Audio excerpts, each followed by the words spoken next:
Hopefully. Yeah, looks like everything is good here. Throw the prediction up for 20 minutes. Blue 4 attacking, Op 4 defending. Looks good.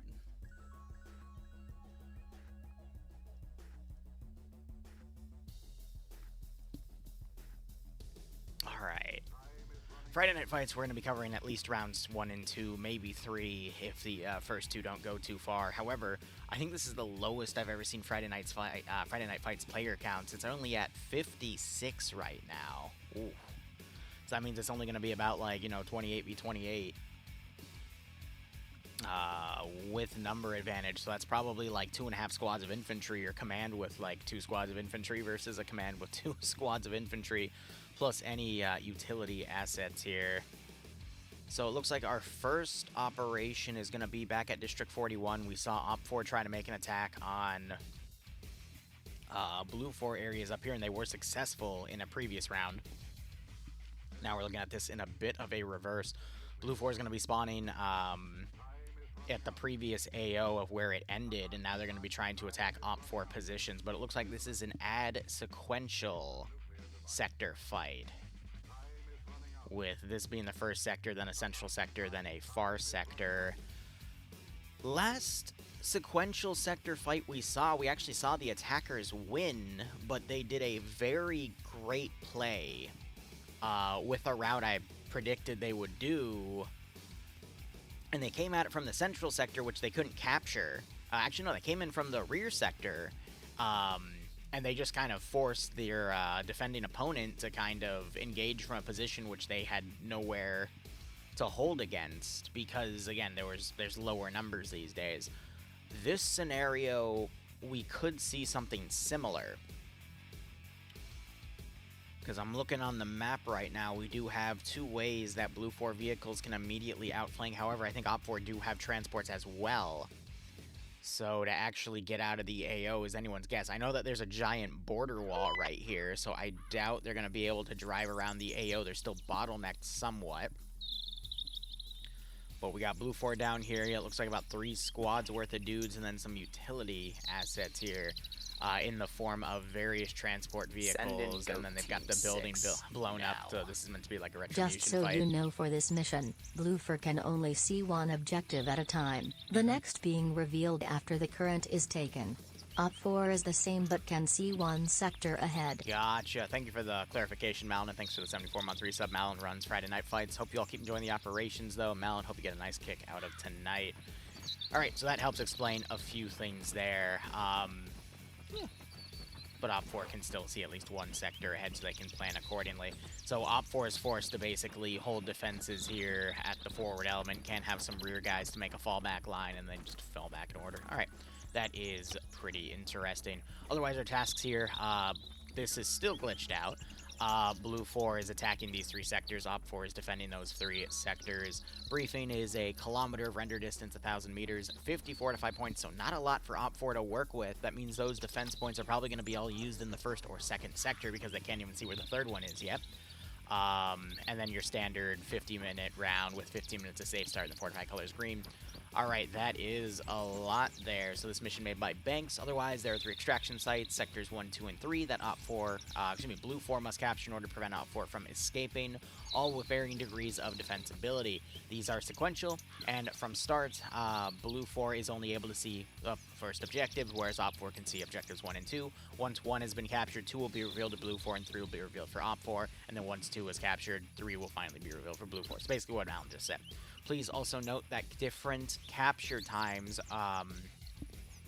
okay, so there are different capturing times for each objective, which will be shown in the task section of the briefing tab. Didn't show to me, so I don't know them specifically. As not all objectives are known at the start, for both sides, the mission is going to require agile planning on the fly, exemplary decision-making, and above all, a tight chain of command. Well, I mean, there's a lower player count today, so I think chain of command won't be an issue unless people don't pick up radios, but we'll see.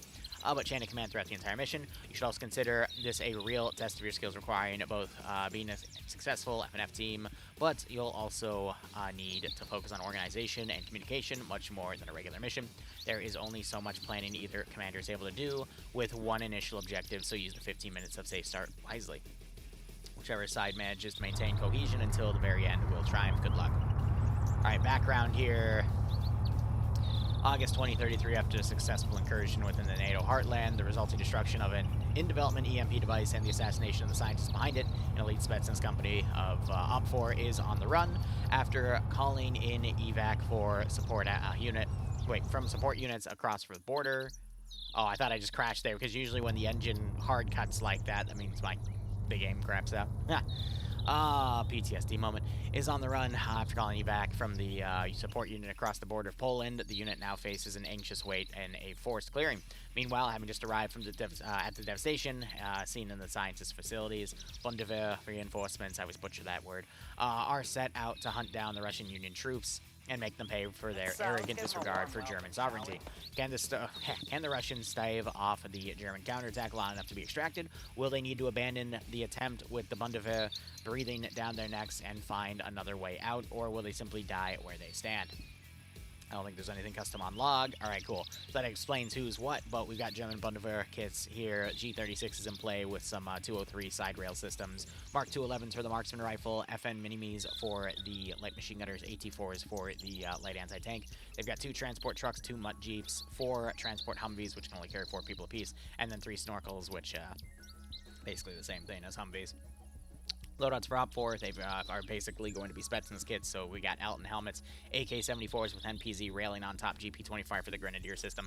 Marksmen get the SVD, RPKs for the light machine gunners, and then RPG-7s with 2 rockets for the AT light anti-tank gunners.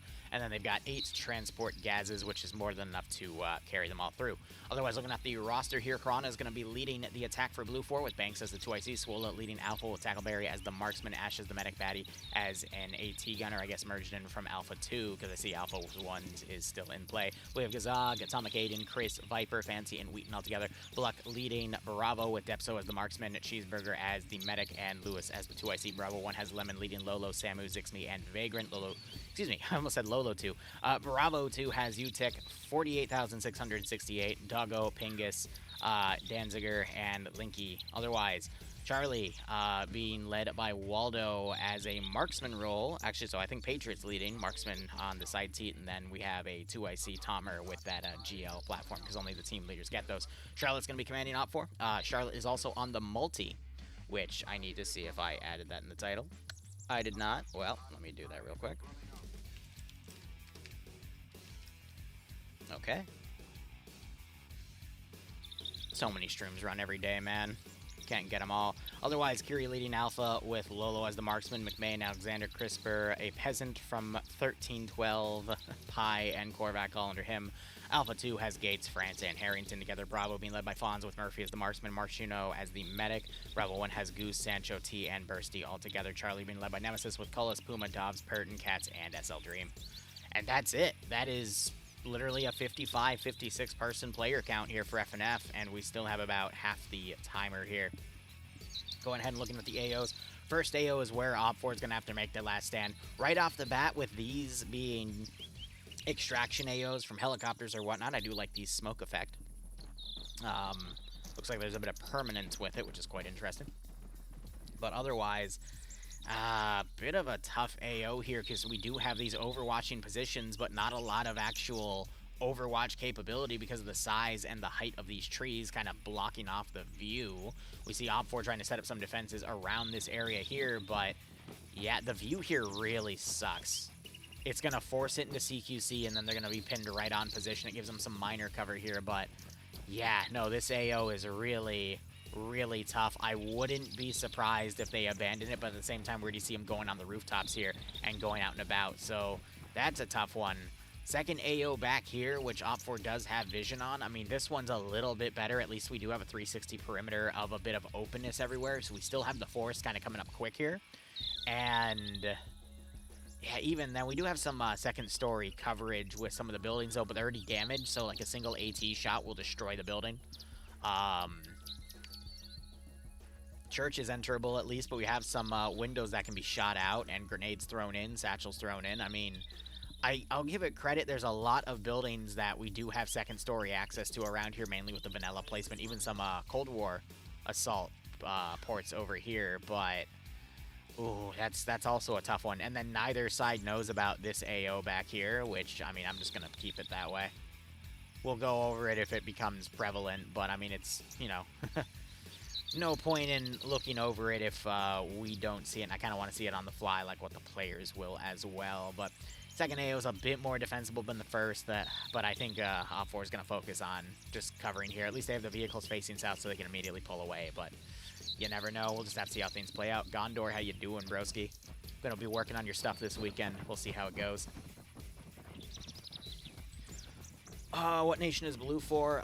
German. Bundeve, which I always butcher the name of, so pardon me. Otherwise, I'm going to be covering at least missions 1 and 2 today, maybe 3, depending on how timing goes. Then we're going to be on that new Frostfall DLC map for DayZ tonight. We have a new menu, which is just limited to what that map can spawn. And we're also going to be launching the new Deagle document for what I want to be running in November. And we'll see how that goes.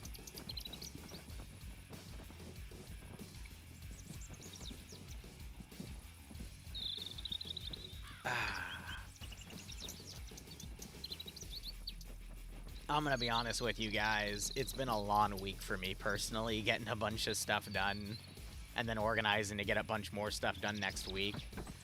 I'll admit I didn't get everything done that I wanted to, and it just gets rolled over to next week, but this weekend's gonna be a very, very busy one. Bundeswehr. Like very without the Y. Bundeswehr. There we go. All right, I gotcha. Once again, though, I'm going to immediately forget that later. Also, I just noticed some of these buildings are enterable on the short story, but again, you really do not have good view, and even if you did, you still have the hill in the way, so this AO really sucks for Op4. And then Blue 4, all they really have to do is drive in. We'll probably see a far dismount. Based on the map, and these people playing on this map for a little bit, it's still really hard to figure out where the tree lines are. I'm going to be honest with you, because it's all just green. You know, there's no darkening indication. You know that this is like an open field of brown here and here, and then over there. But, I mean, how you actually tell what's tree line and what's just green ground? I mean, I guess you got to worry on the dots here for tree placement. So Blue 4 could very well just pull into town, dismount, maybe get a little bit of overwatch on this hill and try to look at, you know, what a good route to be in. But do I see Blue 4 potentially coming around or going around the river over here, maybe trying to dismount a bit far on that side and then just crossing over? I mean, if we were to objectively look overhead, we can see that, you know, the best route probably would be to come over here and then take all this in. But I tried to do it based off of the map because the commanders, they don't have a bird's eye view of the AO, you know?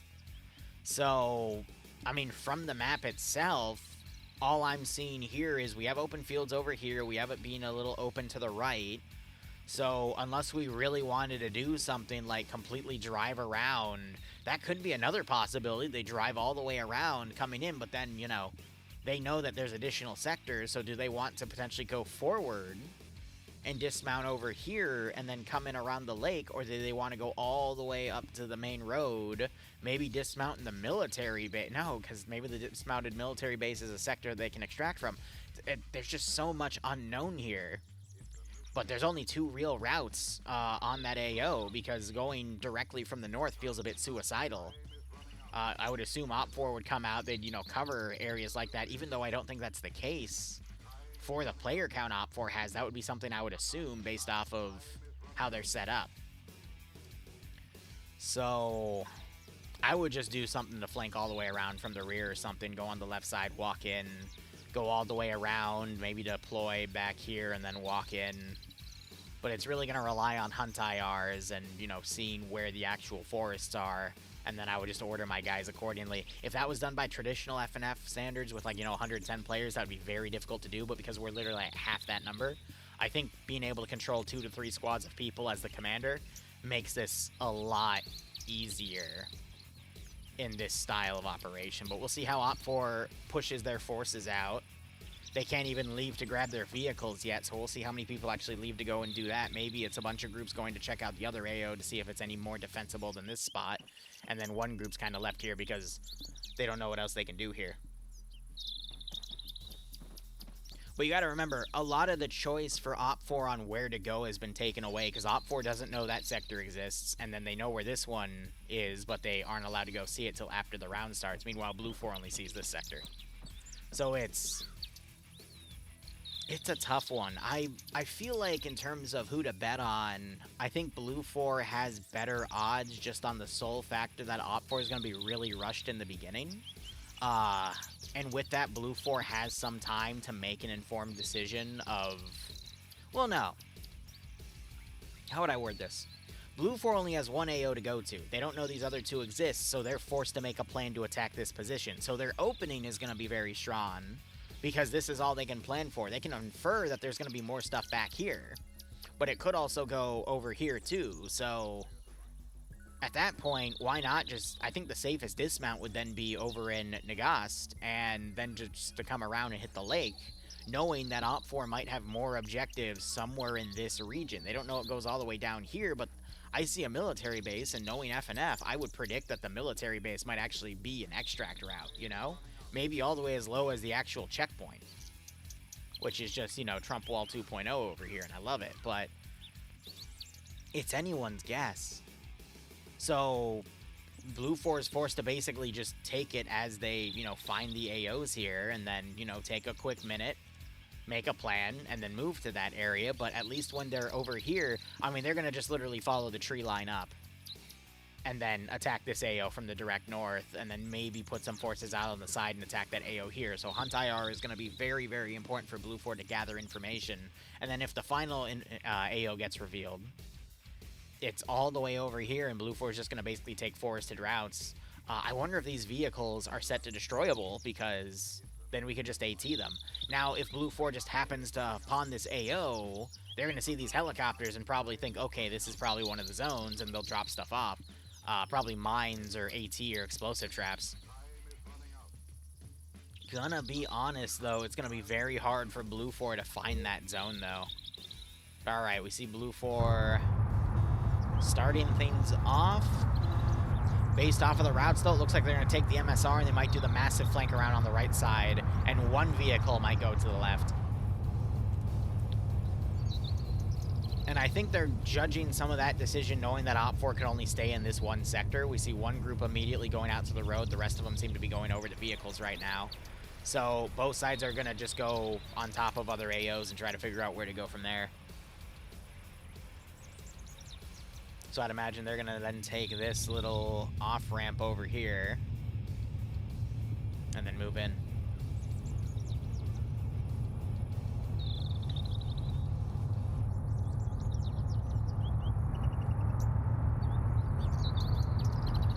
So Blue 4 could be dismounting anywhere along this MSR. Maybe they're going to go right here and then try to walk in. That does give them a lot of open fields to potentially contend with, though. And if they wanted to move in, that's not the best way to do it. But otherwise, maybe they're going further south. And then we have this vehicle right here, which I think made a wrong turn. And it's now right next to the waterway area here. So we'll just have to see how things go. Dutch Eagle yelling it's rigged. Thanks for the 56-month resub. Hope you keep enjoying the ops. Hope you get a nice kick out of this scenario. They literally hit a tree. Damn, if only there was like a road they could have driven on. Anyway. So it looks like Blue 4, they've got one vehicle scouting out for the rest of the convoy. They're basically the bait group, and I don't disagree with that call. If you're going to put all your eggs in one basket, except for maybe one group on the side, just to hedge your bets, having one group go way ahead of you is good. I'd probably put another group kind of in the middle way Because you don't know, with a whole kilometer of road distance, that could pass, and then something could immediately turn in and then run right into your main group, so... Interesting calls there. It looks like Op4 have pulled back, and they're setting up a blocking position on this Overwatch point. Which is an interesting call. But I fully expect these guys are going to either come and dismount in the military base, or they're going to try to take the side roads over here, because there's no more turnoffs over on this side, and the terrain's not going to favor them. They could very well run into the final position, though. I'm just trying to figure out what their plan is.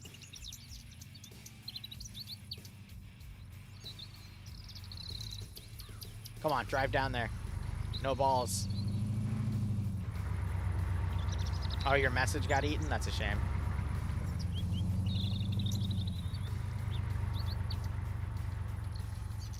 I very much want to see one of these guys just get yeeted off the side. However, this does increase the likelihood they'll find this random position over here.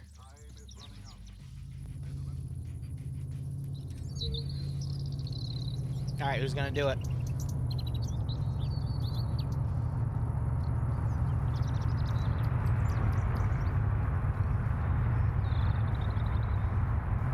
Yep.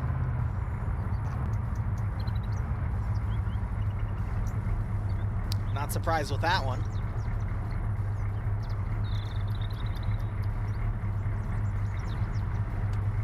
The only issue is when you hit the ground, it might not be a big enough turn for you to actually drive forward, but yeah, just ride the side, but now this vehicle's in the way. Hold on, there's still more chuckleheads.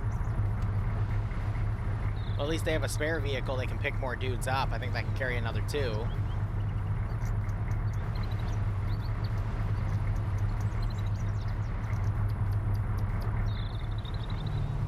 You see an example of that right there. See, at that angle, I wonder if, nope, it still worked. That's pretty funny. They drive past these AOs. Not sure if anyone saw the helicopter right there. I mean, it's skylining. So if anyone looks right and sees it, they'd be good. But these guys are literally running the southern border here. And I think they're going to now try to take this forested route up, or maybe through the little town area and then flank on the left.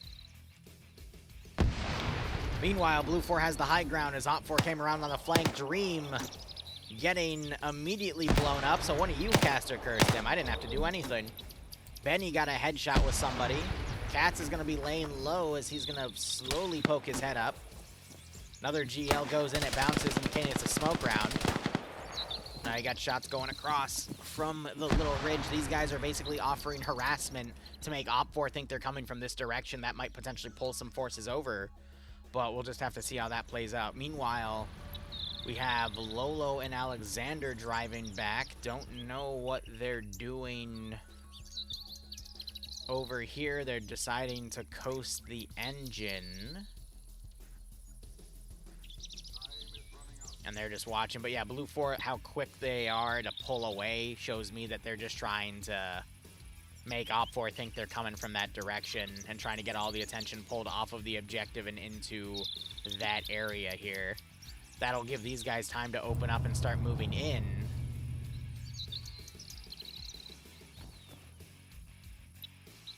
I wonder if Charlotte's seen anything on the southern side. I haven't seen people starting to turn around yet, though, but Charlotte is definitely watching the rear, and there is a little bit of movement. Yep. And it looks like we're about to see Op4 immediately start turning people around from the ridge here.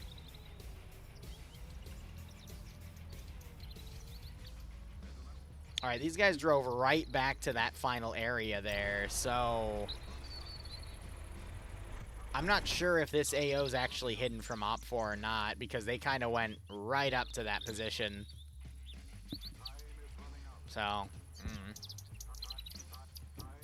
Hunt IR, I think, just got launched. Might take it a second for it to spawn, but I saw something flash there, so I'm assuming a Hunt IR was launched, but maybe it was just a misfire. Who knows? I didn't hear a gunshot, though. I heard that misfire, though. So Charlotte's immediately mounting up. I wonder if these guys are now going to go and try to hold that LZ, but through these forests, it's going to be a very tough fight. I do appreciate Op4 trying to push the Blue 4 element here, but Blue 4, they don't have their vehicle. They don't really have anywhere to go. So these 4 are kind of out of play for the rest of the game because they have no choice to go on the eastern side because that's all open field and they could potentially get sniped. So instead, they're going to have to push all the way back. At that point, just go all the way back to their spawn and get another vehicle. And I do think the transport trucks are still there. Yeah, so we have that one and that one right there. And then they can just drive back in. But no, we see Op4 immediately remounting. They're going to just try to hold the first LZ there. And then we have Lolo and Alexander staying in the back line. They might try to find anything on this side. Looks like Company is going to go back and pick them up. But we're going to have to see 2 vehicles go back there because it's 4 guys. So I think Banks is also going to mount up in a vehicle and then go back and grab them. However, Lolo and Alexander might be able to intercept. We do see an RPG in play. Can Alexander make the shot?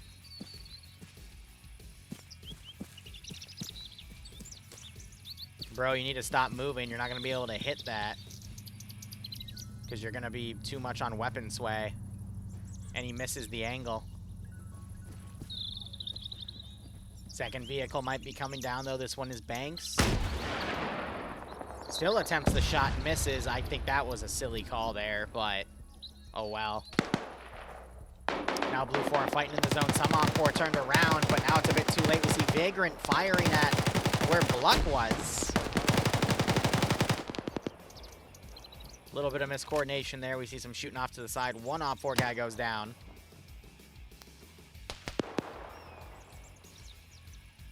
Was Vagrant killed a ghost that I didn't see. Other Humvee's been ordered to pull away now because of that RPG. Great grenade went off right there and just eliminated 2 Blue 4. Now Op4 are pushing back and counter-attacking into the zone. I wonder if Crisp is going to be at a good angle to eliminate any Blue 4 that come past this MSR. Lolo's now breaching from the rear. Finds one Op4 and takes him out with that 249. Causes Korvac to run around. He jumps the rear. Immediately sprays Lolo down. Tries to run around Korvac. And Lolo gives him the runaround. Multiple headshots. What on earth?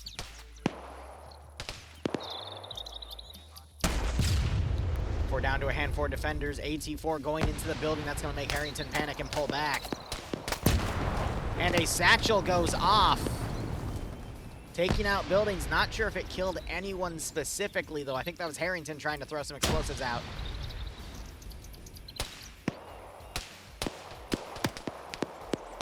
Tracer script wasn't working properly. I can't tell if they're shooting up at Harrington or if they're potentially friendly firing Gazag. I'd assume they might be firing at Harrington. As he comes around, he might catch Cheeseburger here. Through this little smoke billowing. Spots Cheeseburger on the rear. Gets some shots in, but it's not enough. Cheeseburger immediately tries to pre-fire that angle. Harrington trying to find the angle on him. Cheeseburger gets the flank. Satchel is thrown. Cheeseburger, not sure if that building's going to save you. Not sure if Harrington's going to be saved right here. And instead takes the nearby building there instead. These buildings look damaged, but it looks like texturally they aren't. Oh, okay, texturally they are, but actually they're not. Lawn throw on that grenade. Harrington tries to flank Lolo, but Lolo kills himself by collapsing the building with his own grenade. It landed inside, and then he dies. Op4 down to 3 defenders now. Looking at the skull count, a good chunk of Alpha and 1 member of Charlie died on that early fight. Blue 4, though, haven't lost enough people for this to be justified yet. They're still trading relatively evenly. Real quick, I want to check. We have this vehicle chilling right here. These guys hear the engine because Banks is trying to come around, and I guess these guys are going to walk around. We do have Lolo, since there's 2 Lolos in this game. Lolo underscore, my Lolo, is back here with Alexander. They still have that RPG. It looks like they're trying to pick people off on the rear here.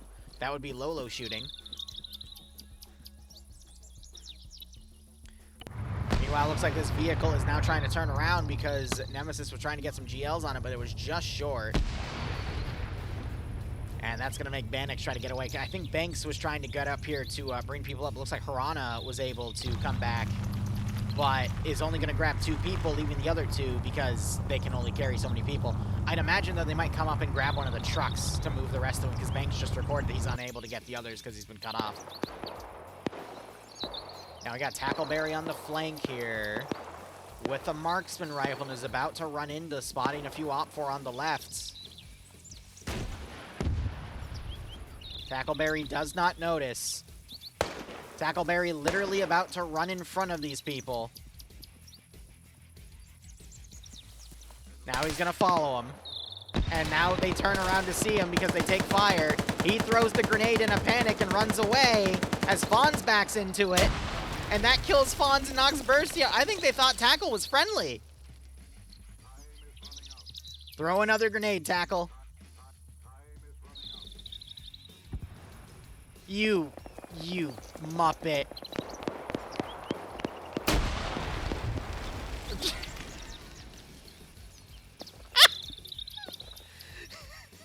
Well, he had the right idea, but it was the wrong execution.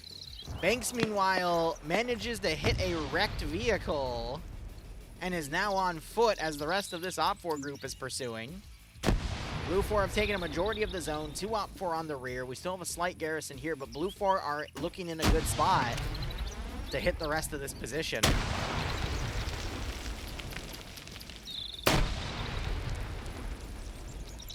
Tackle, though, he's going to be able to radio to his friends to say, hey, there's still Op4 in the tree line back there. Blue 4 were able to take this zone, but did lose quite a bit. But I think in terms of against Op4, numbers are even, but Blue 4 are more, how would I say this?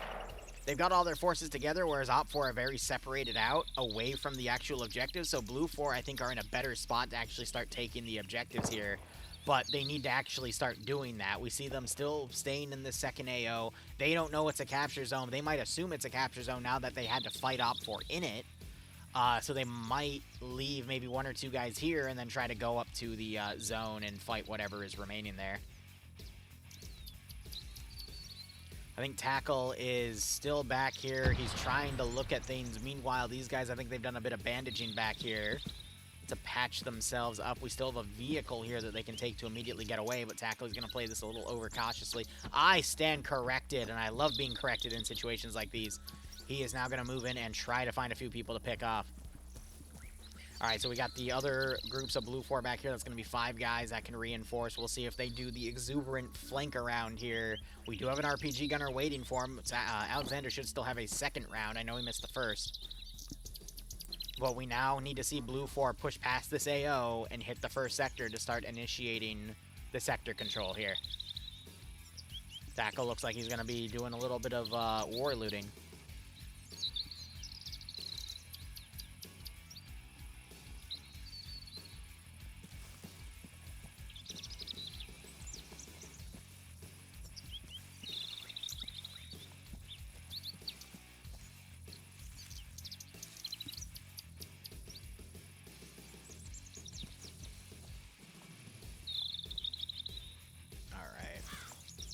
But I think the rest of these guys are now just going over to the sector. We'll probably see this group also pull back and take sector control. Alexander might grab Lolo and also pull back. Blue 4, if they're not careful, I know this is a pretty good flanking element here from previous rounds. Op 4 could try to bait Blue 4 in and then immediately use these guys to go in and flank. And we also got 2 more guys that can come in from a different angle.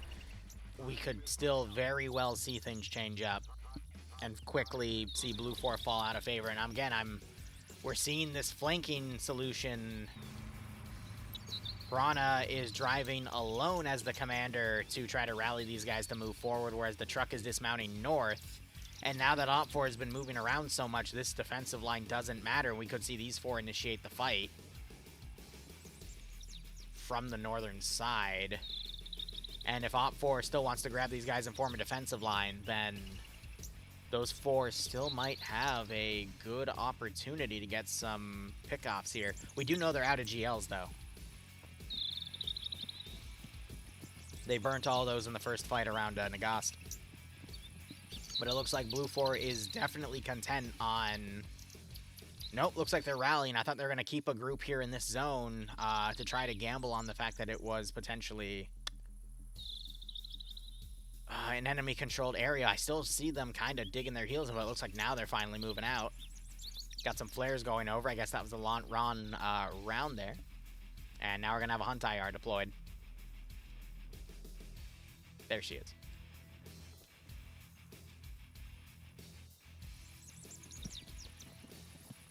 Peace looting is great, Robin. So these guys are flanking around. I think they're going to be ordered to sweep in on this sector here to reform a defensive line and try to clear out any Blue 4, which is just going to give them another defensive line. I see Op4 quite possibly getting themselves defeated in detail here. Numbers are still dead even, but if we start seeing Blue 4 really fight with the number advantage in some of these engagements, I think that can turn around. However, we only have one squad ahead of another here, and then a group of 4 that's kind of limp-footing their way into this AO, so we could still see open, even fights here. Sancho takes fire from Viper.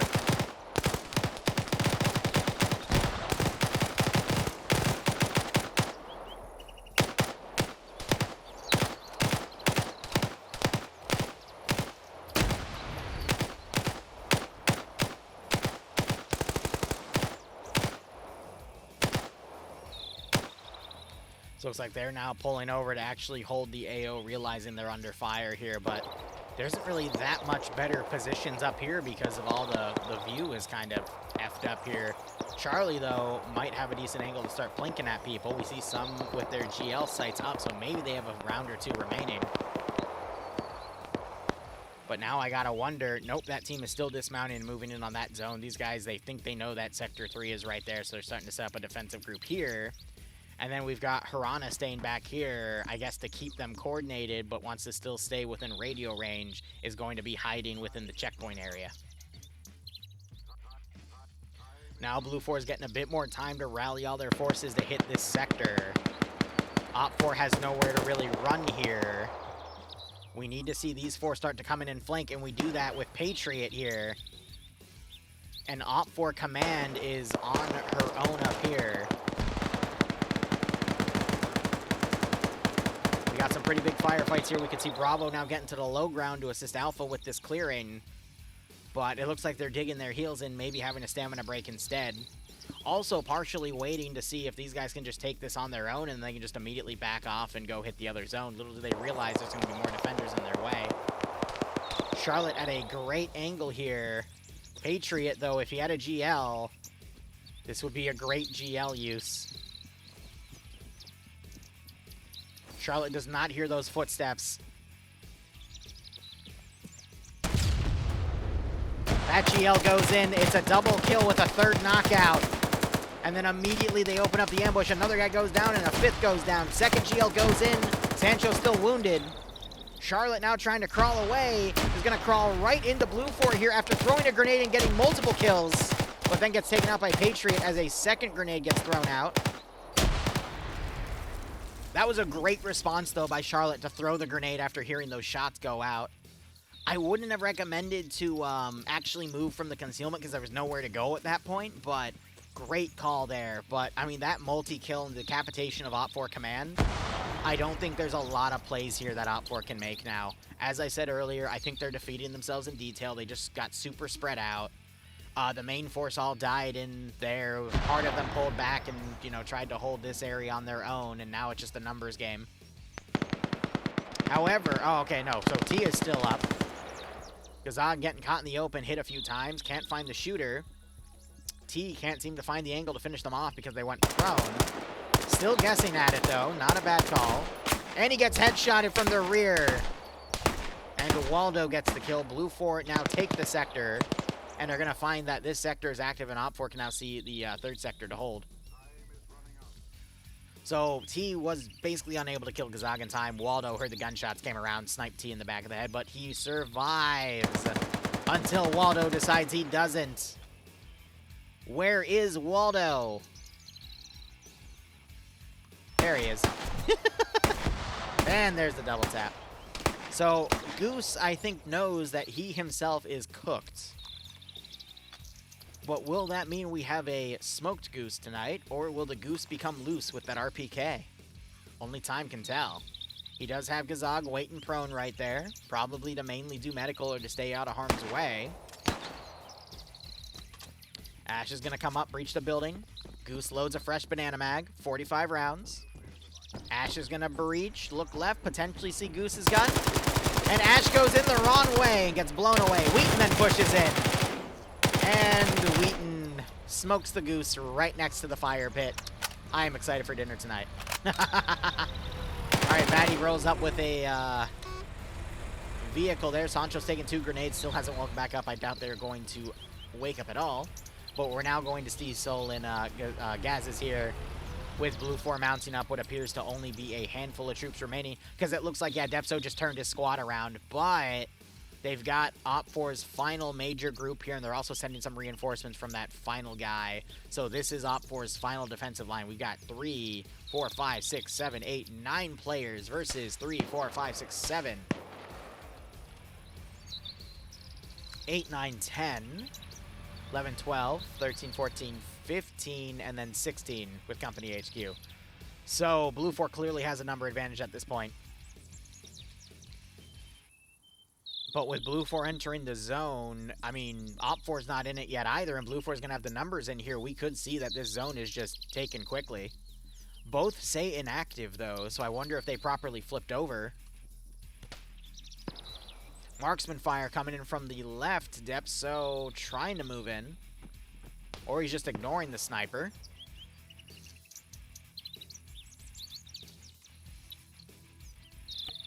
Lolo, he sees Blue 4 coming in. He's given a few pot shots, but he's been unable to line up a good hit. We just saw him switch his grenade tab because it went over to a smoke grenade.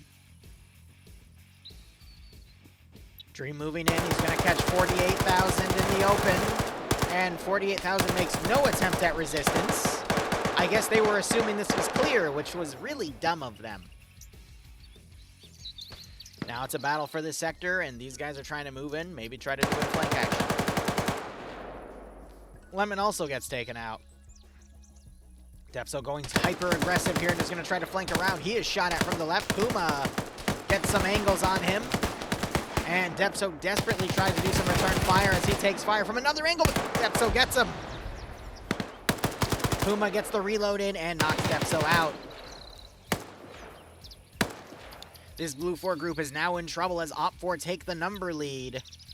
And we need to see Blue 4 reinforcements come in. We see the Gaz driving over to potentially pick up command, but now Blue 4 might have just defeated themselves in detail. Puma coming around trying to kill Utek. Multiple hits on Utek. Blind fire in return. He does have an RPG. Nemesis on the far left side there, able to do some flanks as well. Puma's position gets grenaded. He sprints in. Going for the building. And the doctor over here gets shot in the head.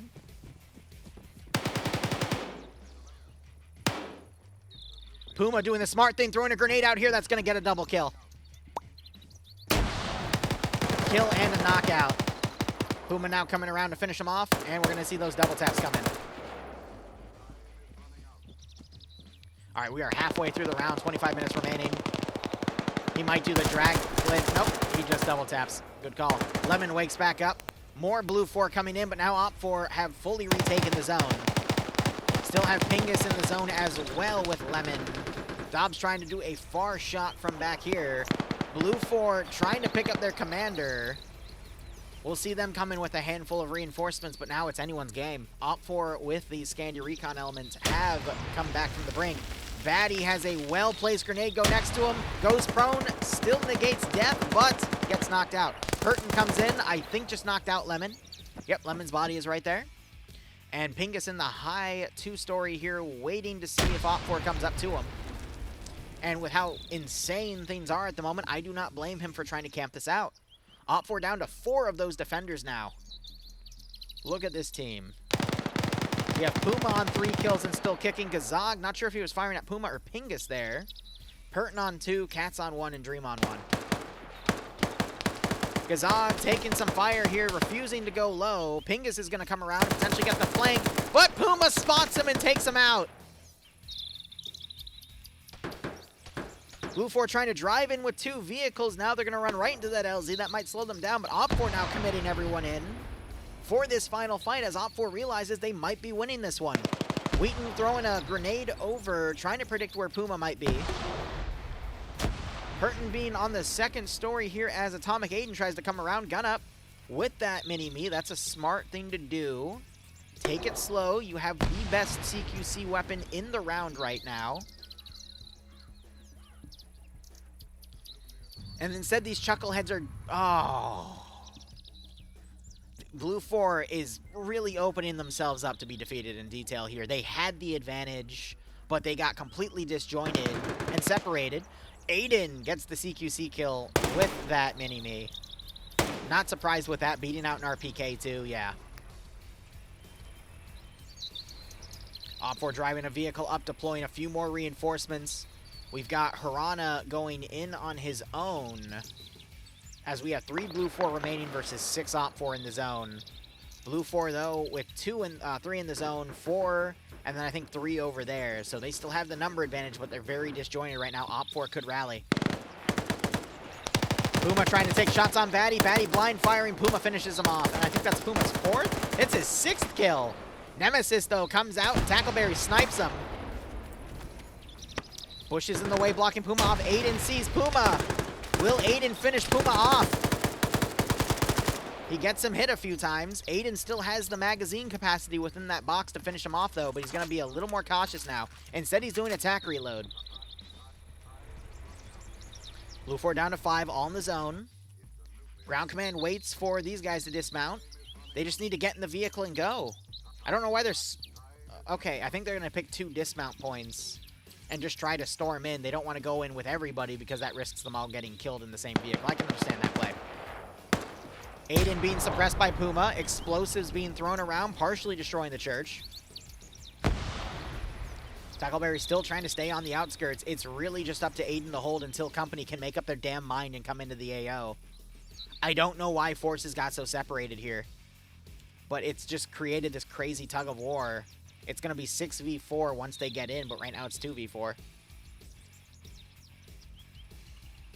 little worried about Aiden. I think Op4 at this point will have his building dialed in. They're still looking around, though. Tackleberry off to the side, still trying to look for additional people to pick off. Looks like Puma, I think he either fell off the building or armored himself. Looks like he might have fallen off. These vehicles, they're going to potentially try to get over where Tackleberry is. However, it looks like Dobbs spotted... Okay, no, he's double tapping a body. Tackleberry might hear that and hone in.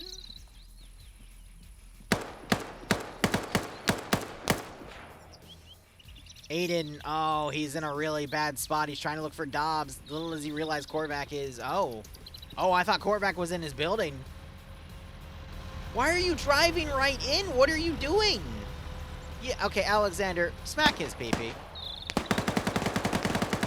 He gets away. Please tell me that's not a charge and it's about to kill him. No, Lolo killed himself with his own explosive satchel. That's... Lolo. What are you doing?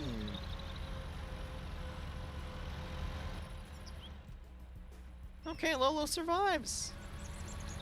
Are they just distracting so the other people can get in? He hits the wrong gas. And then Alexander gets knocked out. What is this clown card? Okay. I have no... I am assuming this is a distraction to get the other 3 people in. And to make everyone run out, and then maybe Tackleberry can get some snipes.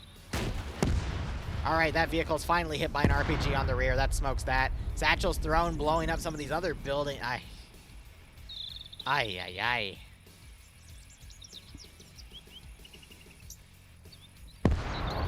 Another explosive goes off. Aiden needs to start moving around. It is now 4 versus 5. No, Harana wakes back up. 4v6 again. I assume Korvac's about to... No? Yes? Come on, get the headshot. Come on, Korvac. No, okay, at that angle, it really doesn't look like there's someone in there. Damn. Puma, I think, just killed Aiden.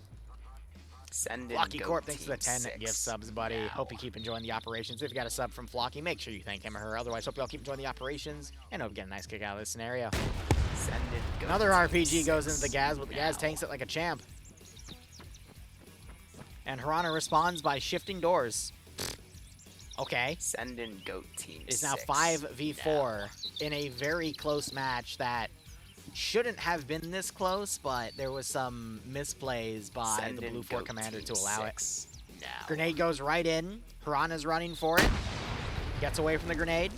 Throws a grenade back. Little does Hirana realize Lolo's right here. Are we going to get the door? Nope. Lolo going to open the door? Oh, Hirana just looted a bunch of grenades, is now wildly throwing them around. A smoke finally gets deployed.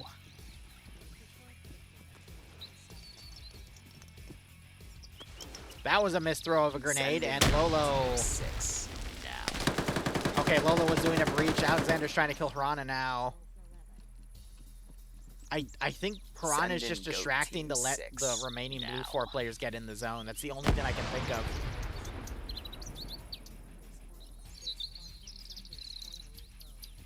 This is just a weird one. Tackleberry gets spotted and killed by Korvac. Looks like Korvac took some hits there, but now it's 4v4. Send in Goat Korvac running around is going to run right into Alexander. Who's going to react first? Hirana gets proned. And Alexander going left and right of the tree, keeping Hirana guessing. And now they're running. To go where? This is what you have to capture. Why are you running? What?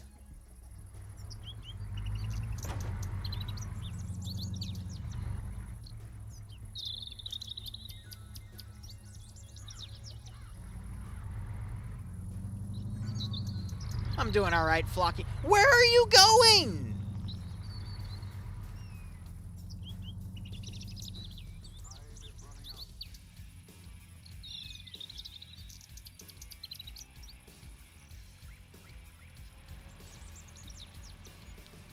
The only thing I can think of is the admin just said that this sector's technically been captured, and they're telling Blue 4 they can go for the final zone. That's why we're also seeing Op 4 blitzing out to this zone here. That's the only thing I can think of, because, again, this zone seems to be bugged out. So I think Blue 4 was just told that this sector is now technically active, and if they stay there for like 90 seconds, it'll just be admin called. Which I get. I saw that earlier, and I thought, you know, maybe that would be the call here, but I don't know, man. This is weird. That's why I delayed my mission for like 30 minutes, so I can make sure the kits were working and everything was proper rather than this. But now with this, I mean, Op 4 is just going to be swarming in. Blue 4 is stuck in the open. You guys have any RPGs left? Because little do you guys realize it's a really good opportunity. Why is there a monkey sipping a Capri Sun? That's adorable.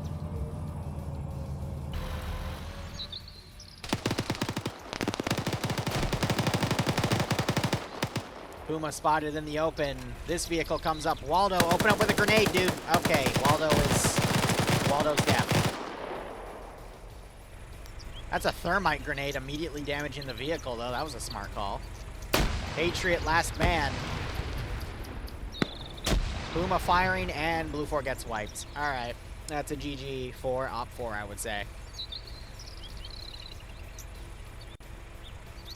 I'm gonna be honest, though, I don't know if, with how quickly this fight just happened, I don't know if it would have been quicker if they stayed in the other town, because people would have just corner camped in the buildings instead of all just rushing out.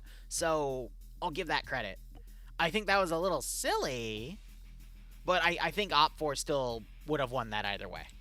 Because Blue 4 allowed their forces to get separated after the first sector. Depso, for whatever reason, pulled his forces back and assumed it would be okay. Never assume.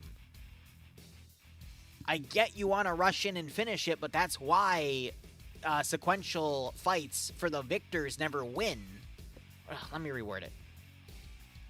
The reason ad sector, when you do things in order, never works for the attackers except on very rare occasions is because squad leaders on their, individual squad level assume, okay, we just cleared this zone because nobody was in it because we hit in from the rear. Now we're hitting this other zone. We can just pull back and take it. Not realizing that, you know, Op 4 is going to be, or the defenders. I'm going to walk it back one more time. How do I word this? The attackers get separated at the squad level because they assume that things are fine and are clear. Little do they realize how dynamic the defenders are being, and backcapping rarely works in the first place. So if Depso didn't just run over to the other sector with his squad and cause them to get piecemeal, because you watch the first few guys walk in and die without even lifting up their guns and trying to fire back, they thought it was fine. And they were just going to play walking simulator for the rest of the game. That's... I think they picked off like 2 or 3 guys before the rest of them realized that there was an issue. And even then, the rest of them were in bad positions and most of them got picked off. So, Blue 4 basically lost that entire number advantage because one squad decided to pull out and do its thing. And without any backup. And they got eaten. Oh well, shit happens. I'm just a spectator.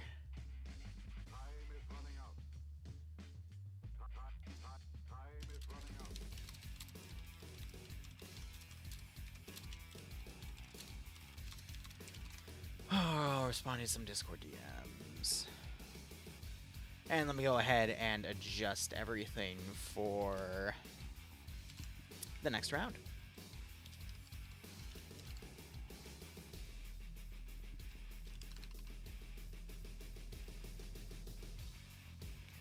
Alright, this is round 2. Let me go ahead and take a look.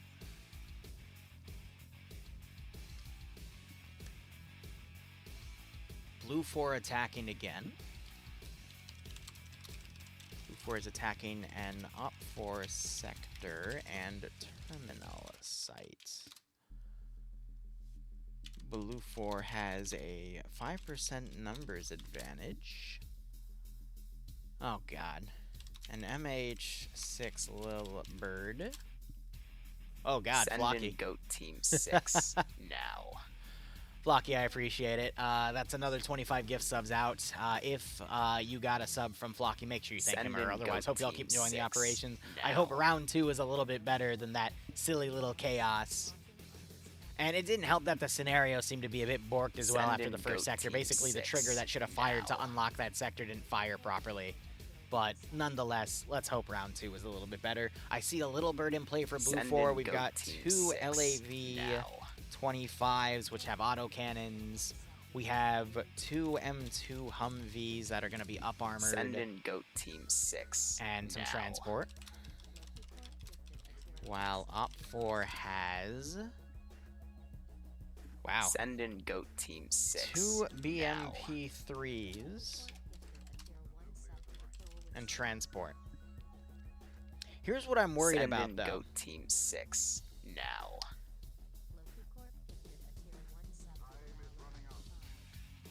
There's only 56 people Send in Goat on the Team server. 6 Minus me now. is 55, so that's going to be, what, a 27v27 for 54? So 28 versus 28. Send in Goat Give Team Blue 4 number 6 advantage, which is now. probably going to be like 2 people. So it's going to be 30 versus 26. Now, both Send in sides, Goat minus 2 Team people 6 per now. vehicle crew, and then a potential pilot. So there goes... For Blue 4, it's going to go down from 30 to Send in 25. Goat Team 6 And then for now. Op 4, it's going to go 24 to 20.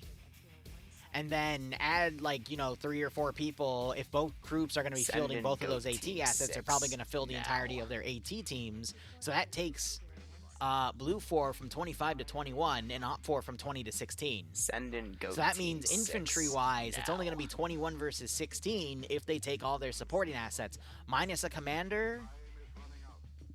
Send in It's Goat literally Team going to be 2 6 squads, now. vehicles, and a and supporting assets here with autocannons.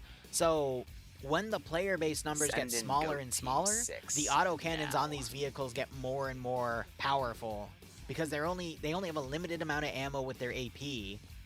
for their and either, go 20, team 25, 6 30 millimeter now. autocannon. And they have a bunch of coax ammo, and you normally don't see them use the autocannon to fight infantry because it's a waste of ammo. But Send here, and go where team literally 6 every player is going to now. matter, these assets just become that much more important. But let me go ahead and look at Blue 4 here, because we can already see Send what and they're go filling in. So they're team taking 3 people 6 into Echo, but they're now. having a 3-man crew for an LAV. I highly disagree with that. It should be a 2-man crew. You don't need the commander. The gunner can be Send the and commander. go team And then they're 6 taking a pilot. So now. Blue 4, that's going to have around 30, is going to lose 1, 2, 3, 4, 5, 6, 7, 8, 9, 10. Send So a and go third, team 6 and now. I counted a 10th for the commander. A third of their group is gone as infantry Send for all and those go supporting team assets. 6 now. I don't think they're going to need the little bird. I think they just need to keep everyone together, especially if they're going to take the vehicle crews. They could literally just crew these, Send and go crew team this 6 with like now. 3 people, just keep everything close to the vehicles, and then just, take 2 rifle squads, because every player counts for this optimization. Send and go team 6 now. So we're seeing 25 versus 26 right now. A few people still haven't slotted. I'll do the prediction in a bit. I usually wait till map. Send But and otherwise, go Charlotte team taking 6 defense again, and let's now. look at how optimized Op 4 is. We have 3 people in a vehicle crew, 2 people in another crew, 3 people in Echo. You don't need the third Send person, and you go just need the team 2. 6 And it's weird because we see now. that no one's in driver. But again, the commander can also drive, you know?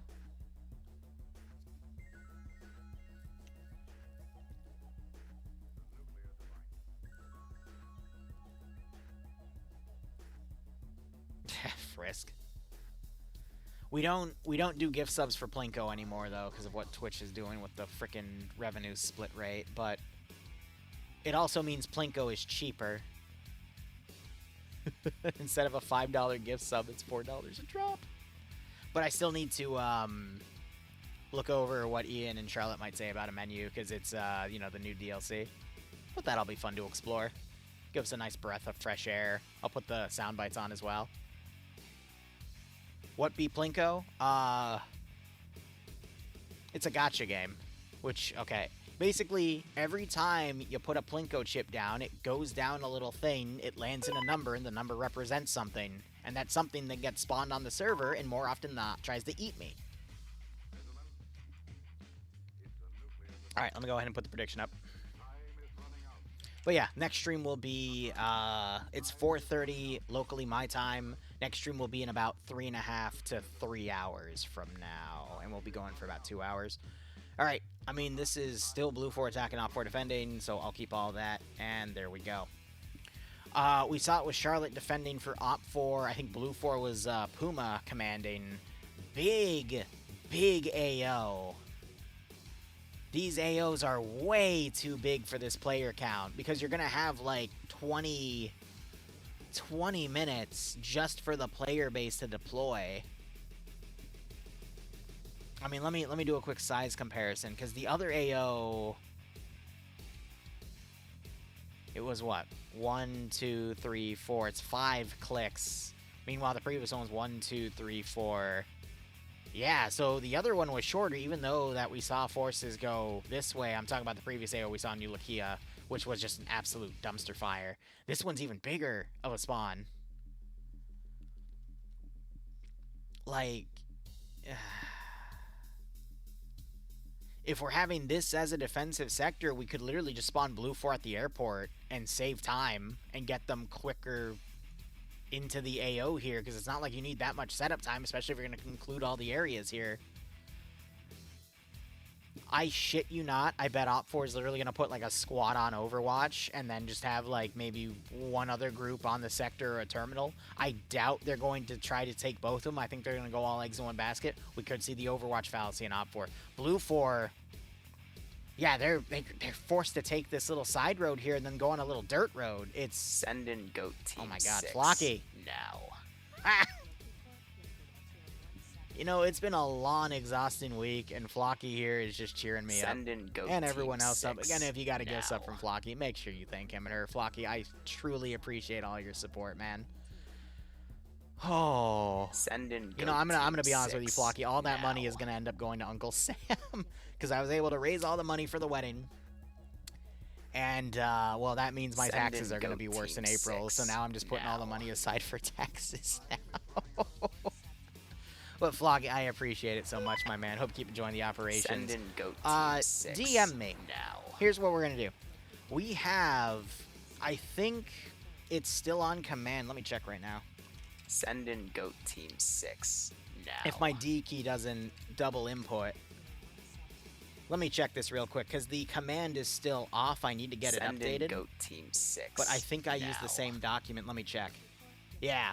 So I'm still going to be adjusting it tonight. I'm going to make sure that Send the in revenue I goat get team from the gift 6 subs after calculating now. Twitch's cut goes into there for the, because I was going to debut this tonight for the DayZ stream, but that is going to show off Send some in of goat the team 6 operations we're now. going to be trying to shoot for to fund in November. But Flocky, give me an op idea. Go shoot me a flop idea in my Discord. Send I in will goat go team shoot me a 6 flop idea. now. Good God, the brain rot in my head. Go shoot me an op idea in my Discord. I will literally put it as Send in goat team I'll put that as a 6 250. now. Here, we'll do that right now, because this is going to be a quick AO to break down.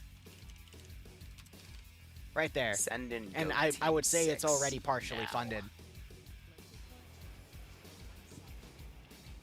Because, let's see, it was, what, 10 and then 225s? Send in goat team 6 now. Yeah, so that's at least halfway there at that point. After factoring in Twitch's cut, but they don't show me because it depends on where the sub Send goes to in and goat whatnot, but team still. 6 And it now. depends on the country and region, which is why it's just all nonsense from Twitch right now. But let me know what you would want to see in November for an op concept, buddy. Send in goat team And we'll make it 6 happen.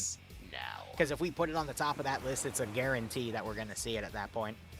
And then I know for November, we also have to do a checkpoint RP, Send and that's in going to be goat my team focus. 6 Probably now. not this weekend, but next weekend, because this weekend I got to focus on a few Halloween horror commissions. Whew, but that should be Send interesting. in But goat now, team let's go ahead and 6 cover this now. AO here, and I can't wait to see what Flocky comes up with. So Op 4, they're attacking a sector in a terminal. Again, it's just started. Send in goat team It says both 6 sides defend it. I don't know why. Otherwise, render distance is 1,750 meters. Fortified points are 100 for the defenders. In this case, it's Op 4. Fortified color is going to be green, and the time limit's your standard 50-minute round of FNF with 15 minutes of safe start. Notes, hidden spawns for both sides. It will take 3 minutes to capture the zone, and it takes 2.5 minutes to activate the terminal. So after the attackers, in this case Blue 4, interact with the terminal, it has to count down for 2.5 minutes. Then it'll explode, and in that 2.5 minute time, Op 4 can run up and stop the timer and reset it. Same with the sector. Blue 4 has to maintain a number advantage in the sector for 3 whole minutes. If at any point is interrupted by either Blue 4 losing the number advantage from more Op 4 coming into the sector or Blue 4 getting killed off or leaving the zone, that then pauses that timer, and then when Blue 4 goes back in with the number advantage, it resets that timer back to 3 minutes.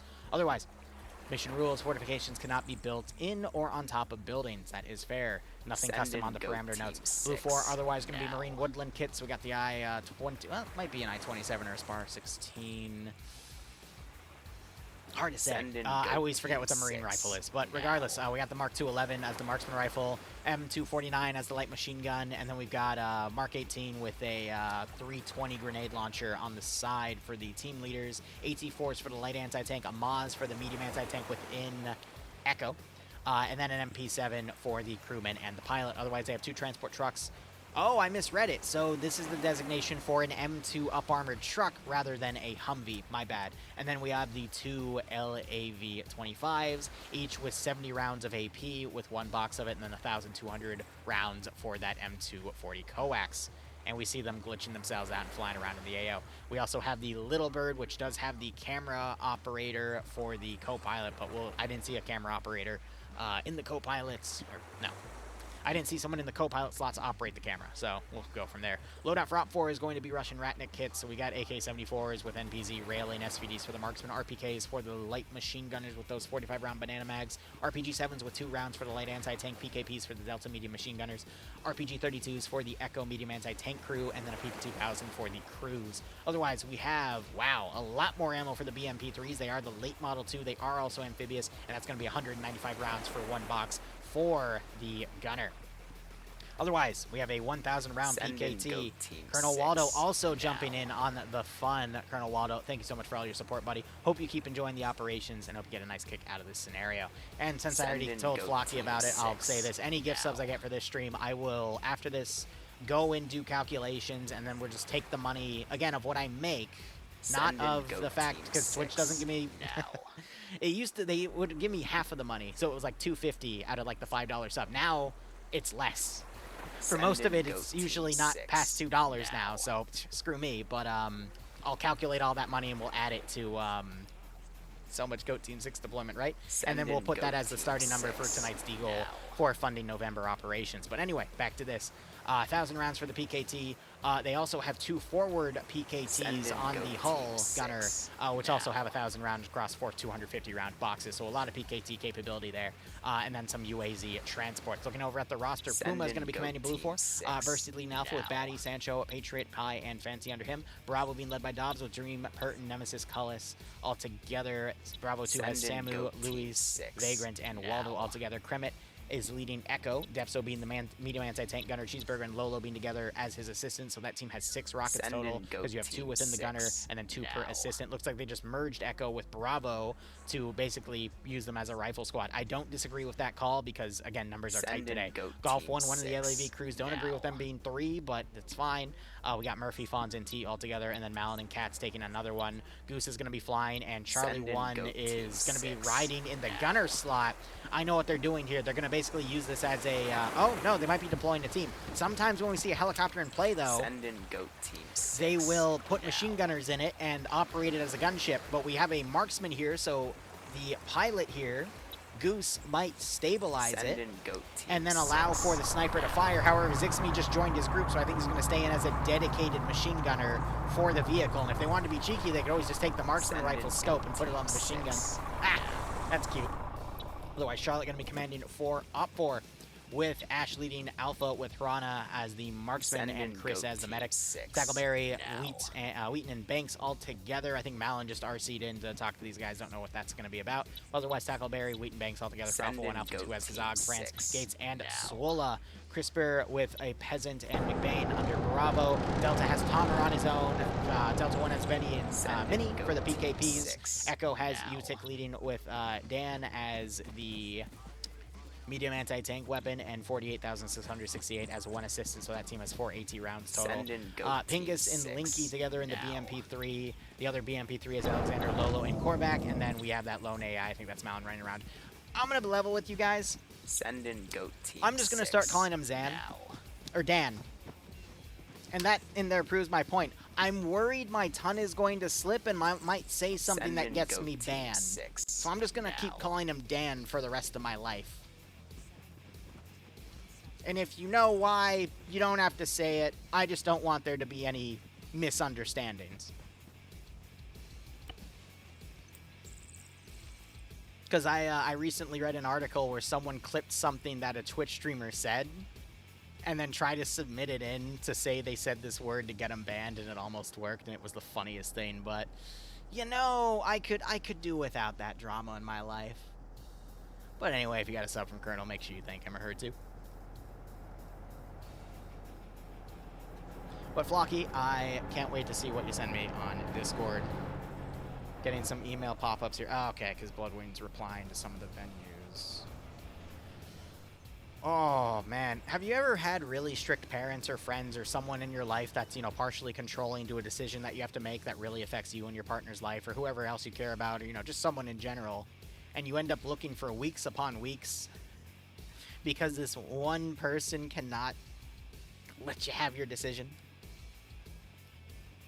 TLDR, Bloodway and I, we've been venue hunting for, I think, 3 weeks now. We've already found 2 that we really liked, one over the other, but her parents just outright said no. So now we have to look in other places, and we've gone through, I think, almost 2 dozen. 2 dozen wedding venues.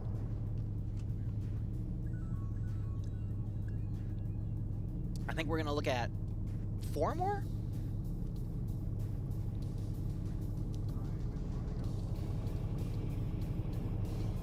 Was it a decent reason? So basically, it started off with decent reasons, but they kept...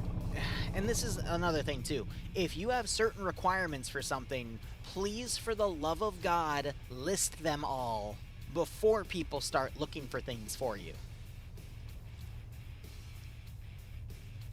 Because they didn't list all the requirements. They just said they needed this amount of people in a certain space. And we found venues that we liked that had that amount of people comfortably, mind you, because it's going to be a 200-person wedding. But when you look for a 200-person venue, you're not looking for a venue that says it can fit 200 people. You're looking for a venue that can fit 300 people. Because also for Greek weddings, it's basically just a giant room with a massive dance floor in the middle. But we weren't told that in the beginning. And it has to have everyone in the same room. But you gotta find a place that can do that with good food, with no outside catering. Because around Northern Virginia, there's a few really nice venues, but they all are tied to the Virginia Parks and Recreation. I forget the exact name of them. I think it's Nova Parks. But they have one caterer, and that caterer kind of sucks. So it knocks out all of these great options. And they don't allow for outside catering to use their kitchens or whatnot, because they're snobby about that shit. So it's basically her pushins, or her parents are really pushing. They might as hell be called pushins. For us to get like a hotel ballroom. And Bloodwind and I, we're not really a hotel ballroom kind of crowd. We're more of a, nice country club with a forest or by a river, a lot of nice places to take photos, a nice cozy feeling. Meanwhile, we're also convention people. Jesus. Flocky.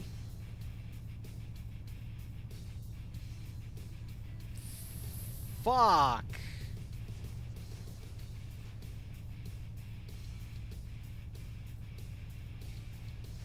Alright, Flocky, as much detail as you want. If it ends up taking 2 ops, it'll take 2 ops. Just let me know what you want, alright? Yep, you win.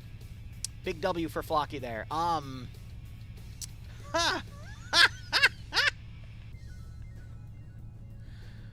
my god.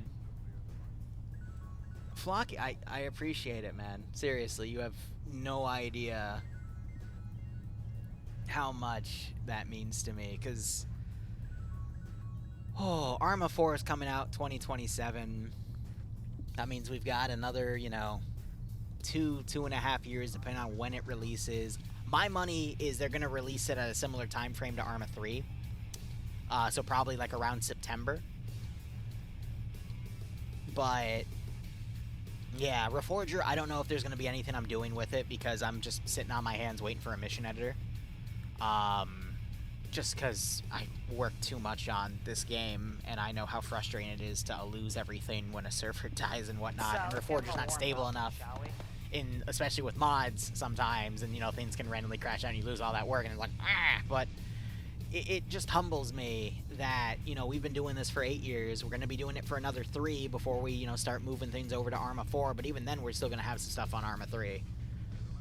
But, there's still guys out there that appreciate what I do. So, Flocky, you're the man tonight, or woman.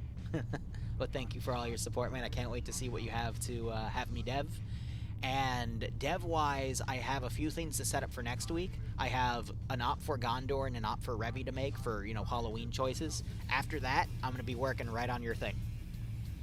I'll prioritize that before Checkpoint RP for November. And we're going to make sure we have a lot of fun with it. Yeah, so here, back to the wedding conversation. The goal for Bloodway and I was she would put in 40,000, I would put in 40,000. I bust my ass to make that happen on my side, but her parents then offered to pay her half. And we discussed, that means they'll also have some control now. And, yeah, well, now they have that control, but what sucks is, I'm putting my money in, and now I'm kind of stuck to the decision of her parents. And part of me thinks that's unfair, but also part of me just doesn't give a shit anymore. I just want to get it over with because it's been so long. And yeah, that's one of the little fun things I'm stuck in. But anyway, round's about to begin. We'll see where Blue 4 deploys.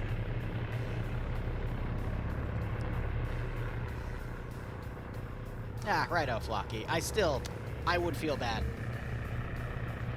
So here's what I'll do. I'll develop your stuff while I'm developing Checkpoint RP. I mean, it's clear that the guys in the community, they want some roleplay stuff. We let them do some of it today with that little Great Panic mission.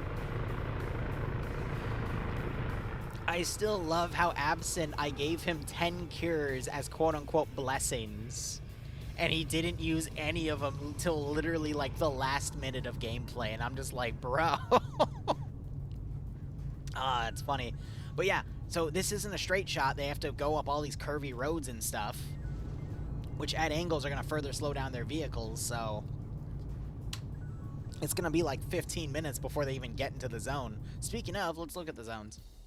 So one's a terminal with a giant open area around it. Gates has somehow knocked himself unconscious. Amazing. But I agree with this AO because it's a big open area.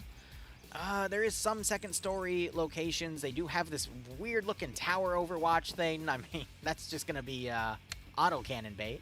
But yeah, the other AO, this is also a decent AO. A lot of overwatching positions with a lot of these buildings, but they just simply don't have the player base to look it over. But I called it. They're going to put a group of people up here and then put the rest in the AO. Wasn't a full squad though, but then you have Delta up there and then you have another fire team, so it's actually close to a full squad by today's number standards. And then Echo is going to be driving out trying to find the LAT crew. Yeah, it's... oh. Everything. And I agree with that, Miner. Because Bloodwind's already given me a few options. Because there's a really nice place we like, but it is probably not going to be able to fit 150, you know? Or 200, but we might be able to knock down the list to 150. But there's still other options. I'm hopeful.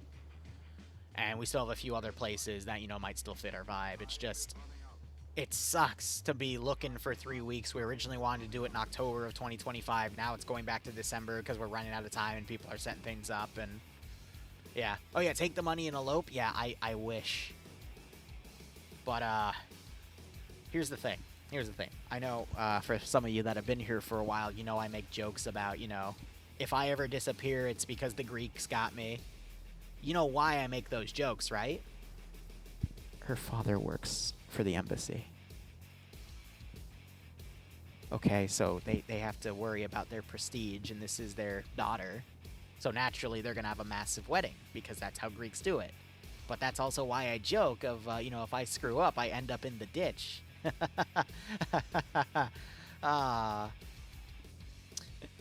Epstein did not kill himself, and neither did I. So, you know, I could take the money and run. But I don't think I'd get that far.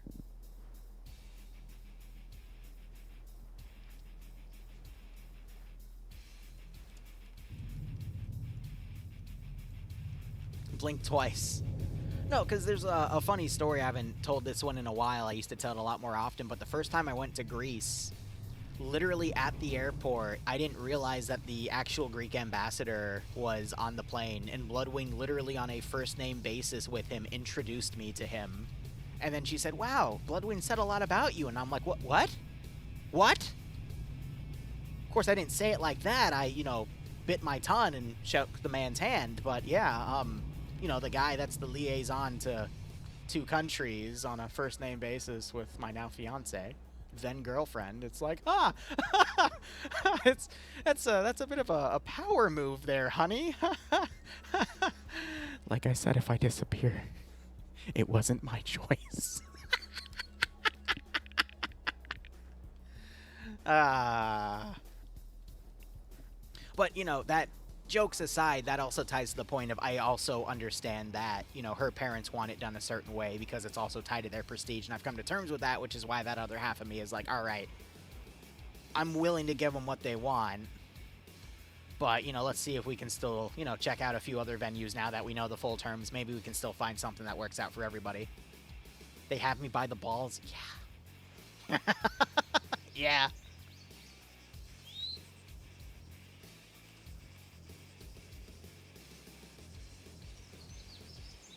a hotel with some woods, maybe. There's a lot of choices, because another thing we have to think about is at least 2/3 to 3/4 of the people attending the wedding are going to be flying in from Greece. So it would be in our best interest to, you know, find somewhere that does do good blockchain pricing for, you know, a lot of people coming in. Do it Mamma Mia style. That's the funny thing. No, it is literally My Big Fat Greek Wedding in terms of how that movie plays out. That's literally how her family is. And that is kind of funny. U.S. ambassador to Greece or Greek ambassador to USA? Greek ambassador to USA. I think. It's the guy that flies from Greece to work in the United States Greek embassy.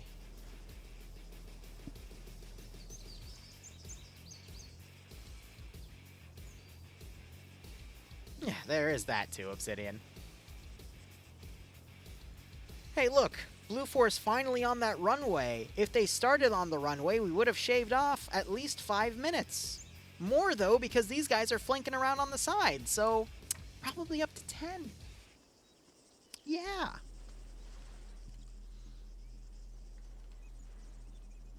It also scared me one time. I know when we were in Greece, they were doing prime minister elections, and then I think her father got super excited because the candidate they wanted to win won, and then they all went to, like, I flew back, but apparently they, I don't remember if they did it then or if they did it beforehand, but they went to a party at the prime minister's place to celebrate, and it's like, what the fuck? So yeah, like, she's connected. She knows how to mess with me too, so. Is it flanking if they end up on the same road? Yeah, right, because you got the MAT crew waiting on the MSR here to see if these guys come in. But why are you driving off of the road? That's going to be even slower. You're not even like 3 clicks. You are, yeah, you're still 3 clicks out. Why? What, to just mount and go? Why didn't you just drive down this road then?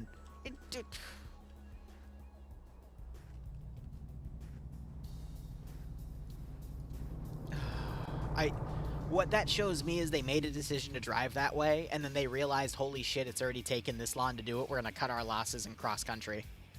Yeah, but the high ground, we're not going to see... If we see contact within the next 10 minutes, that's because Bravo rushes in and probably gets killed.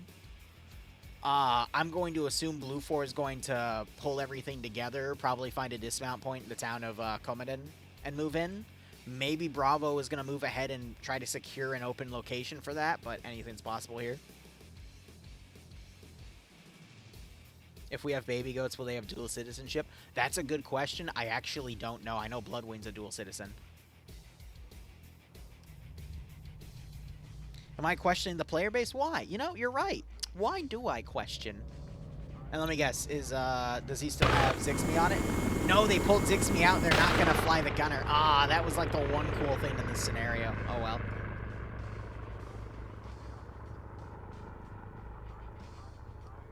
Because I will be honest with you guys, the plan is to get married, give it like a year or two, and then, you know, probably have our first kid. So, you know, Arma 4 is 2027, right? That means when Arma 4 comes out, Bloodwing might be pregnant. Huh. That's an interesting timeline to think about.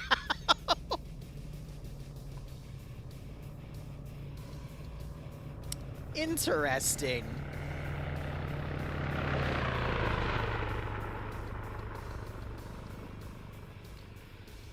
Oh, boy.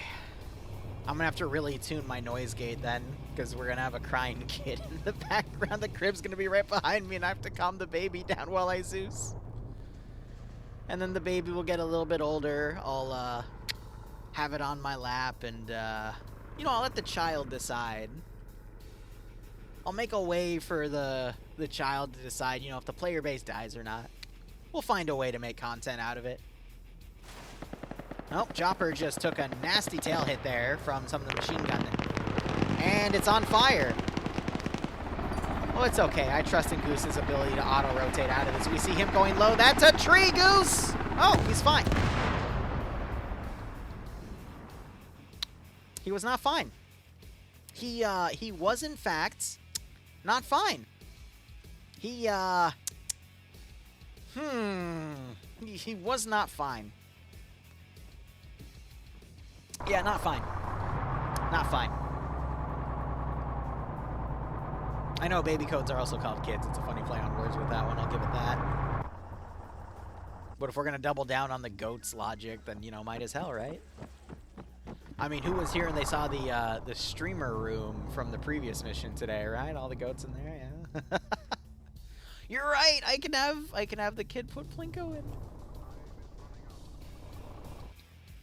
I'm also being general with the terms because Bloodway and I, we have a few names, and I'm not set on any yet. And I don't want to influence anything. Not yet. Wait for the wedding first. It was the tree's fault. Yes, the tree, the Op4 tree sprouted out and killed Goose. Oh, they split their forces and they deployed Alpha Team up here on their own against a ridge. And now you've got Batty trying to snipe somebody from, I shit you not, about a kilometer away. Yeah. Let's see if we can see him scope in here. Come on, scope in. So, damn it. I was going to point out on his scope past 600 meters, the lines start opening up where it lines up the sight profile. That's because for most NATO weaponry, after 600 meters, it's not considered accurate anymore, and instead you're just suppressing an area. So to get a headshot at that range is impressive, don't get me wrong, but very unlikely.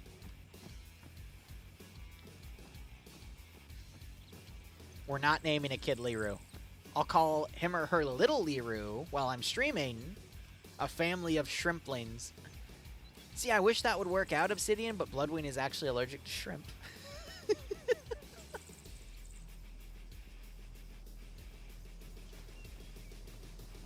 If a parent is a Greek citizen... Oh, neat. So yeah, our kids will probably have dual citizenship too.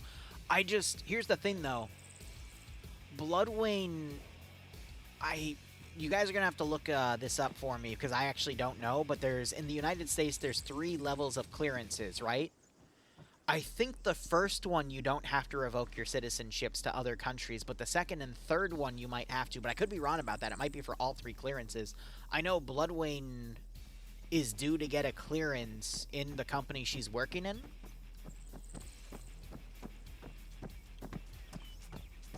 So if she loses her citizenship because of that clearance, then I'm not sure if our kids will be dual citizens.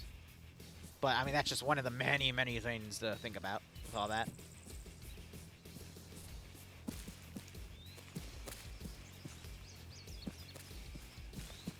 And then, you know, I'm also excited for Bloodwing right now because she has another fork in the road. How do I say this with enough information to tell a story, but not enough to accidentally dox where she works? So she works in a government contracting company. About, I want to say 6 to 9 months ago, there was a contract up in the air to that her company really thought they were going to win, which would have opened up a lot of jobs in her sector, so she could have either moved in as a subject matter expert or a manager. That was a great GL, by the way. Almost right on top of Patriot because of the sloped surface. It didn't kill him. Really great shot there. But it turned out that the government last minute pulled the plug on their decision and went with another company for that line of work. She recently got offered another position, but it's a like full-on managerial one. And she's kind of weighing that decision right now because she does feel a little, not stuck, but a little bored with her current role. So, you know, she's getting a big promotion. Very happy for her. And they're shooting their own guys. How do you only have, like, 25 people on your side and you still get confused on who's where?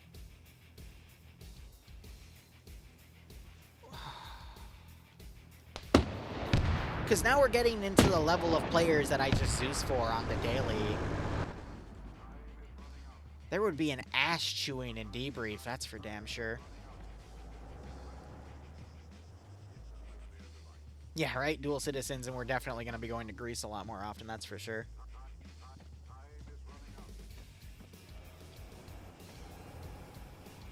Just increases scrutiny. Yeah, I gotta look into that. I'm gonna be honest, Gondor, like, I love certain laws in Australia, like, there's barely any red tape for solar panels.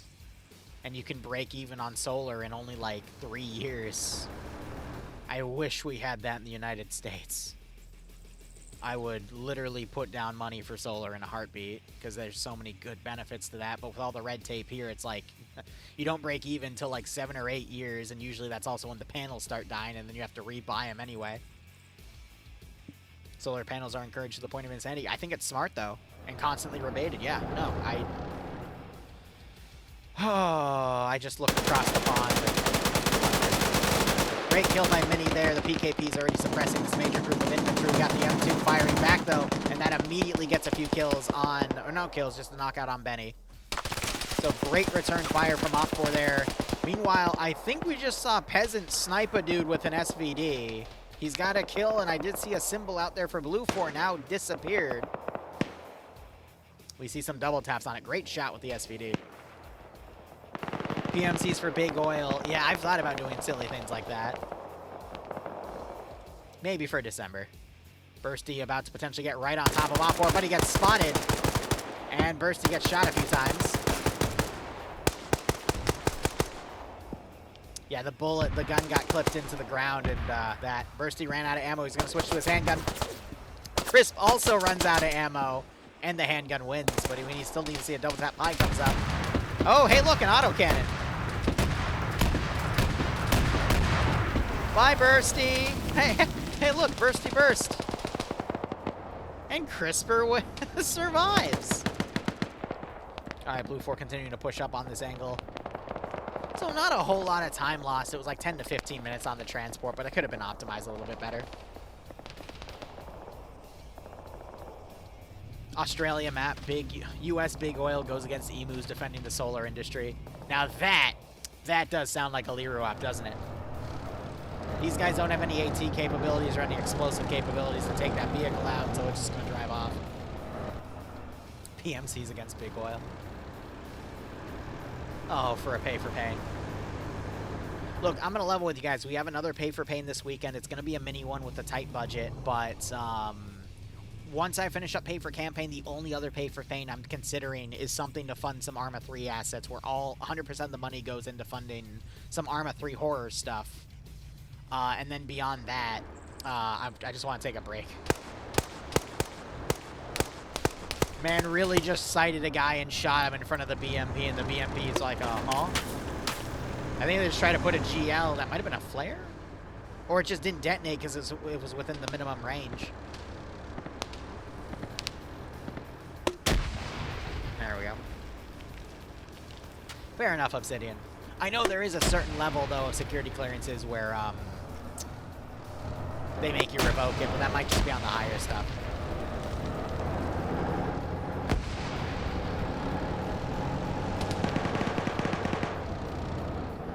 He gets annihilated because these guys set up and bipoded their PKPs. Now look on the other side. Tomer's up. And we've got some good overwatch from this Delta group. Blue 4 not fully up there yet, but they are picking up the pace.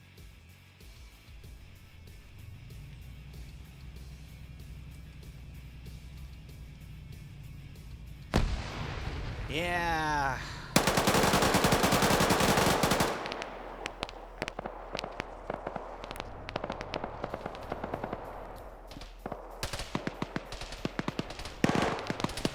Benny gets taken out. Mini looking around. Tomer throws a grenade, but he's now taking long-range marksman fire. Sancho having some grenades thrown out. I think that's Crisper doing some very long tosses here. Tomer gets a kill, and now it's just Sancho remaining for that Blue 4 incursion group. You have Puma running in as command to go and take the sector. And that has started the timer. I don't see any explosives rigged around, so I think Puma's just going to hold there as this main force continues on. 50 cal fired from range. I'm hearing AT fired as well. That was a long-range Moz hit on the BMP-3, and I think it disabled the turret because the turret's down and that fuel container disappears. I can't tell, but we can't see the gun lifting, so I'm assuming that was a gun hit. So that BMP is going to be pulled off of the line to potentially get some repairs in. The third and final Blue 4 member gets killed off by Tomer, and I think he's still working on 2 kills now. We still have that long-range marksman trying to blink at him, but can't seem to line up the angle.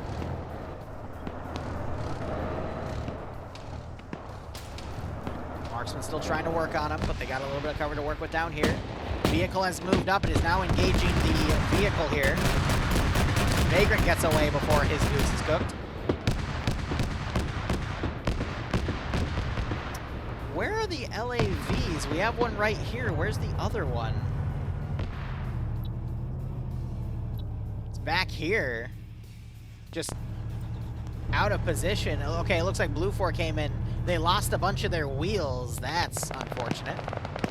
They can recover a few from those vehicles, but we now have the LAV coming up. It's going to get spotted by the BMP. Let's see who engages who first. We also have some red on red going on back here. LAV now partially exposed, firing at the BMP. AT also comes in and hits the vehicle. Engine disabled. And she's smoking. Gun is also disabled. Pinkish tries to crawl out. He gets killed by the coax.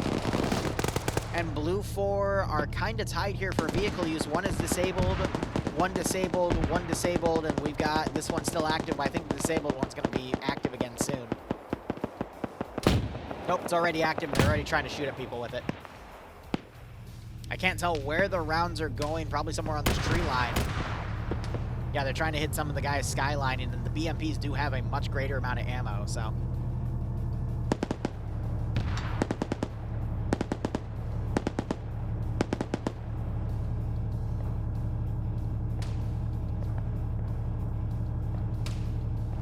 We have some marksman fire coming in from the right.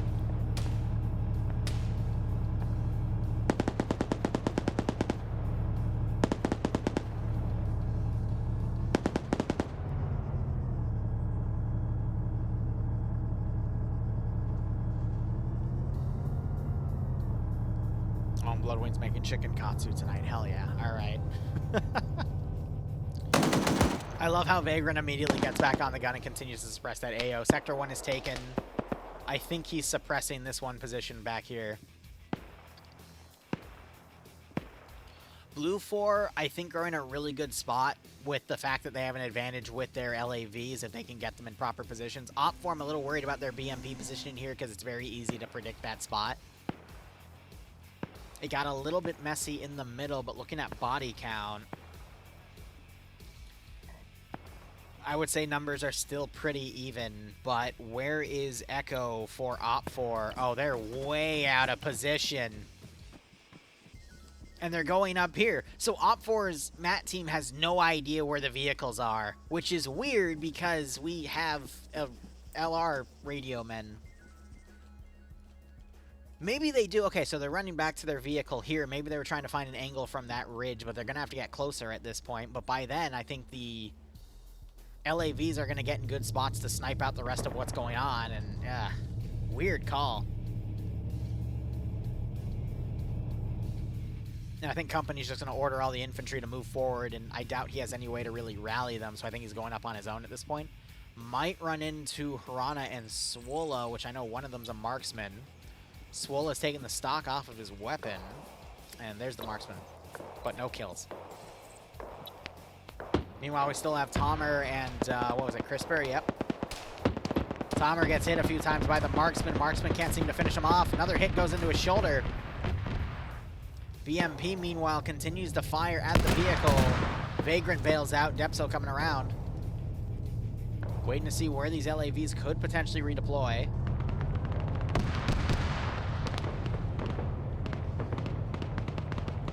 Quick, Caster Cursed Dream. I'll wait till he's close to contact, and then we'll seal his fate. Tomer gets shot by Dream. Well, shit. You're right. I should have cast a Cursed Dream. Otherwise, Tomer would have gotten him. Damn, chat. You right. I'm not paying attention. Looks like Crisper also died, and Blue 4 gains a little bit more of a foothold. Puma coming around. I think he's going to hone in on those gunshots. Oh, my God, Colonel. I will definitely... You know what? Hold on. 1 second. 1 second. 1 second. Here. Watch Puma.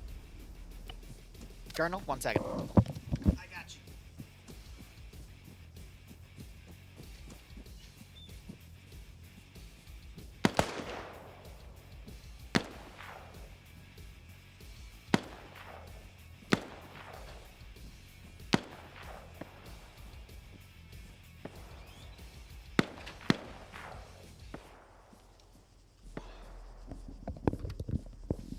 I do have a massive amount of homes in my back room. Oh, here comes Puma. And there's Harana. And Harana is now dead, but 1 second. There you go. Oh, yeah.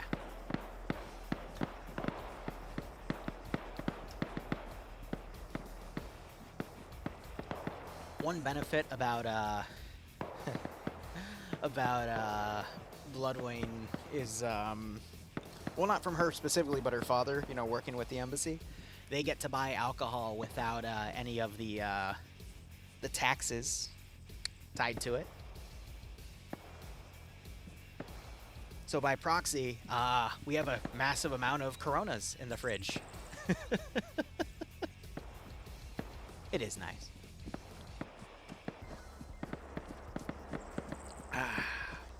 That's good. You'll take one? I mean, if you're ever in Northern Virginia, you want to hit me up. I also have, there's plenty of stuff in Liru's fridge. That's for damn sure.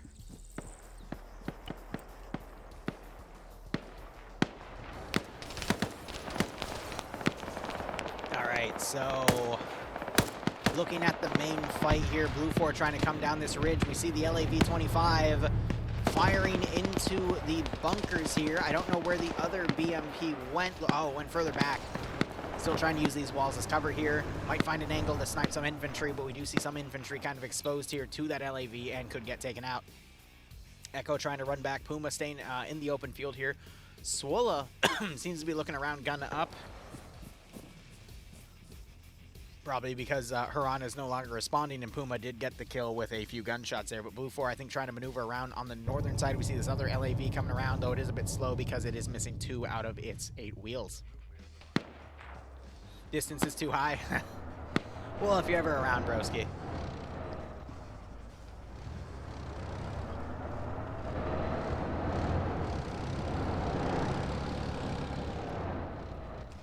And now we're just essentially waiting with bated breath here. Still 23 minutes left on the timer, but this could go either way. It was missing 4, but they repaired 2 of them, because now I only see 1 empty wheel on the 3rd slot there and the 3rd slot there. So they were able to recover a few, but not that many. Or not all of them, I should say. Now it's just a waiting game. Blue 4 has to transition over to make the hit. As they wait, though, Echo could find a position to start sniping the LAVs. Meanwhile, LAV over here is coming around, and Blue 4 might fall into the Overwatch fallacy of keeping too many people in Overwatch there. You live in Germany? Fair. Oh my god, silent, though. That means you have so many cider options. Oh, I would kill for that selection. But then again, I make my own now, so I just have to be patient.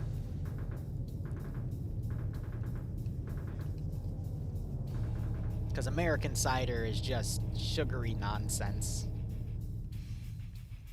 Oh, I think the only good cider I can get around here would be either something from a small brewery or Magners imported. Though for a while I couldn't get Magners imported because they had their own supply chain shortage or something. Like the distribution company went belly up or something.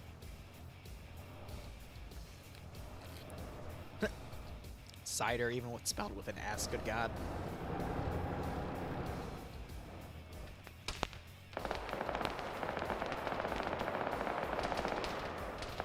I think for alcohol in America, it's because it's cheap.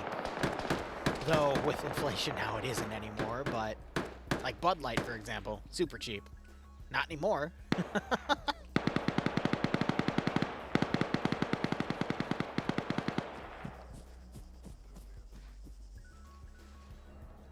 Yeah, SIDER, the Sidar, yeah, it's a Russian backpack. Probably wouldn't fly in Germany.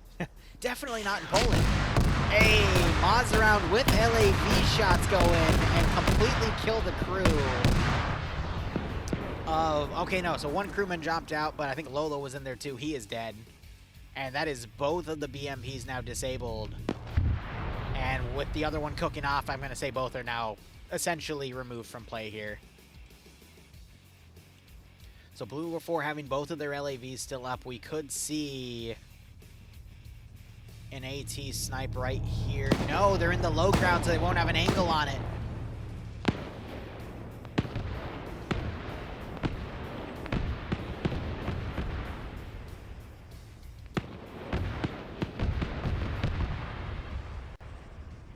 But again, Colonel, thank you for the beer. And thank you to you and Flocky for making today a very wonderful day for me. Can't wait for DayZ tonight. I'm sure more. There will be plenty of bullying. Though it is a limited mod set, so we won't have every single mutant we normally spawn, but it's to explore a new map because it's, whatchamacallit. We're kind of previewing the map before it goes into its own thingy. You're having a great day too? Awesome, man.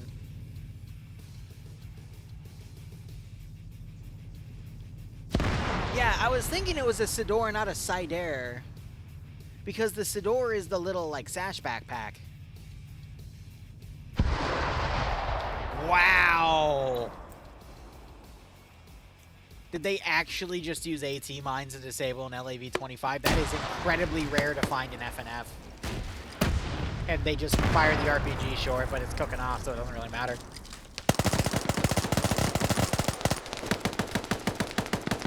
Grenades going in. Bonds is the only survivor. Imagine being this vehicle crew, driving all of that distance for 40 minutes, only to get taken out and ambushed by AT mines. And the BMP just exploded because I think Cheeseburger just ran up and threw a satchel on it. Excellent. He ran up in front of everybody. And no, I'm going to be honest, I didn't even know the name of the map till this morning when it was either Ian or Razor mentioned it. It was like called Sakal or something. So I haven't seen anything about it. I have no idea what it is. All I know is it's going to be kind of like Namalsk, with some similar hardcore features, and I love them all. Gazog also misidentifying people up there and thinking they're enemy and start spraying them down. But again, Blue 4 trying to get to that terminal. And the building around has collapsed.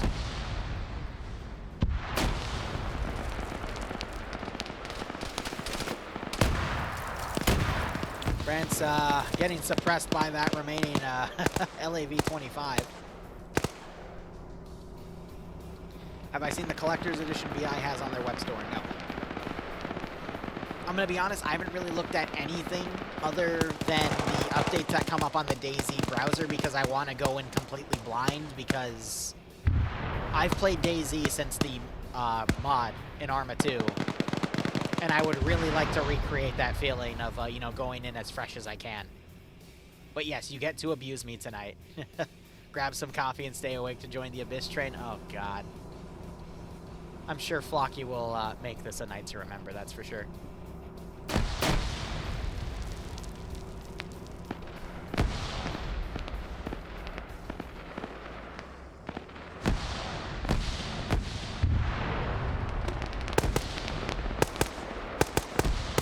Gazog gets taken out. Gate's trying to come around. Puma gets around. We got Blue 4 right on top of the zone. France also coming in, but he's limping, so he's wounded. Great. Lolo gets France. France gets a single headshot on him. Gates, I think, trying to go above to spot Lolo. He's looking. Spots Lolo. Can't get the angle. Oh, he does. But Lolo gets the double tap in time. And Gates gets him. And Gates ducks headshots from Depso and an LAV-25. Thermite grenade, I think, was attempted to be thrown into the tower, or Swola was trying to lunge that in. Blue 4, though, they still have a massive amount of infantry coming in. Op 4 only have 2 defenders left and another 3 on the road.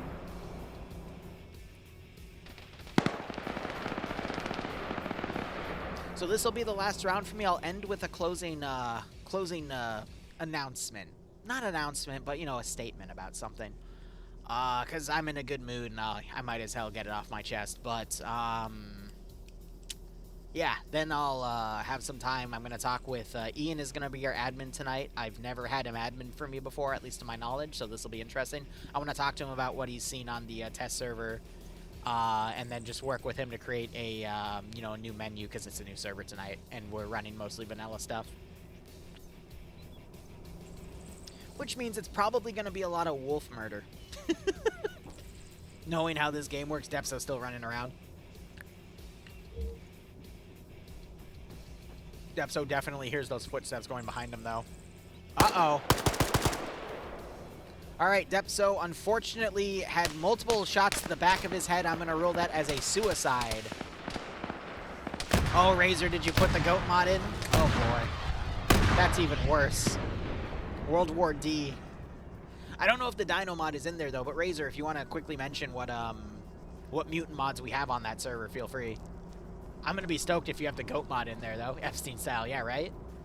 I thought Epstein was hanged, though. Or hung. Either way. I think one of my favorite billboards in the world was, this billboard didn't hang itself, and neither did Epstein. And I forget what they were advertising, but I remember that statement. Swola taking shots here. Koak's trying to go in to finish him off. He takes a few more leg shots, turns around and almost gets himself headshotted, but he can't make it! And the LAD finishes him, but we have Echo for Op4 coming up. Blue 4 about to be in the zone. This is going to go to time. I think one of them is going to be able to start the terminal. Gates isn't going to be able to kill all 5 of these people. Nope. I got it. Can Gage channel his inner Audrey Hotto and eliminate all the Blue 4 players and save the match for Op4. All right, either way, this is going to end quickly. And there's Echo finally finding the other LAV and taking it out. Now you got these chuckleheads on fire. More rounds going in to finish it off. Only Batty is the one kind of exposed right now as the rest of this team kind of burns to death very quickly. Ooh. Expansion and Goat Team 6, no extra mutants. All right, cool. Well, that means we still have... we're going to have wolves, and then we're going to have goats. Murder goats. And with Flocky and Colonel with all those gift subs, I mean, someone did say send in Goat Team 6, right? Nemesis kills whatever the heck his name was, and it's GG. Just waiting on Blue 4 to start the timer, which they still haven't started.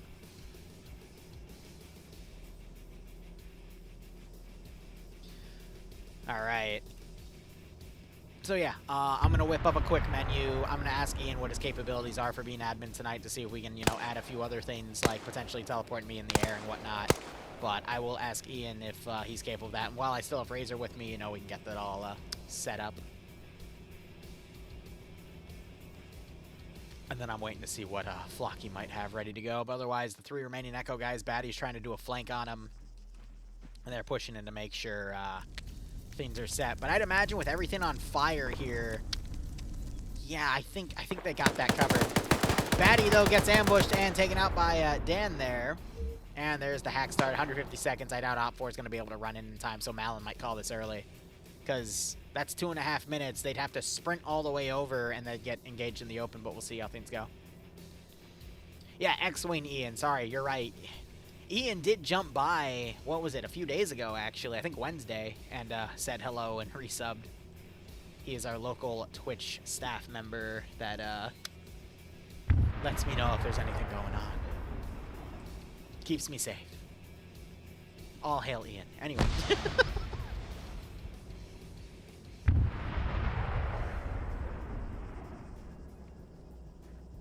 Yeah, oh yeah, Twitch staff Ian is now the Twitch admin.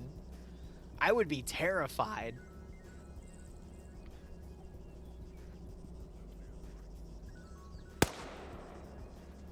Oh, that would actually be terrifying. Can you just imagine an official Twitch stream of just showing this one small-scale streamer getting tortured to hell by a massive viewer base? You know, in a way, though, I'm actually happy that we don't have, like, hundreds of people watching every stream. Because can you imagine how chaotic Pay for Pain would be? I remember doing a Pay for Pain in front of, like, 250 people, and I genuinely could not keep up. It was a massive pain. So, yeah, imagine 200 to 300 people watching a DayZ stream and then funding stuff to spawn. I mean, at that point, the server would just crash. That would be nuts. That would be absolutely nuts.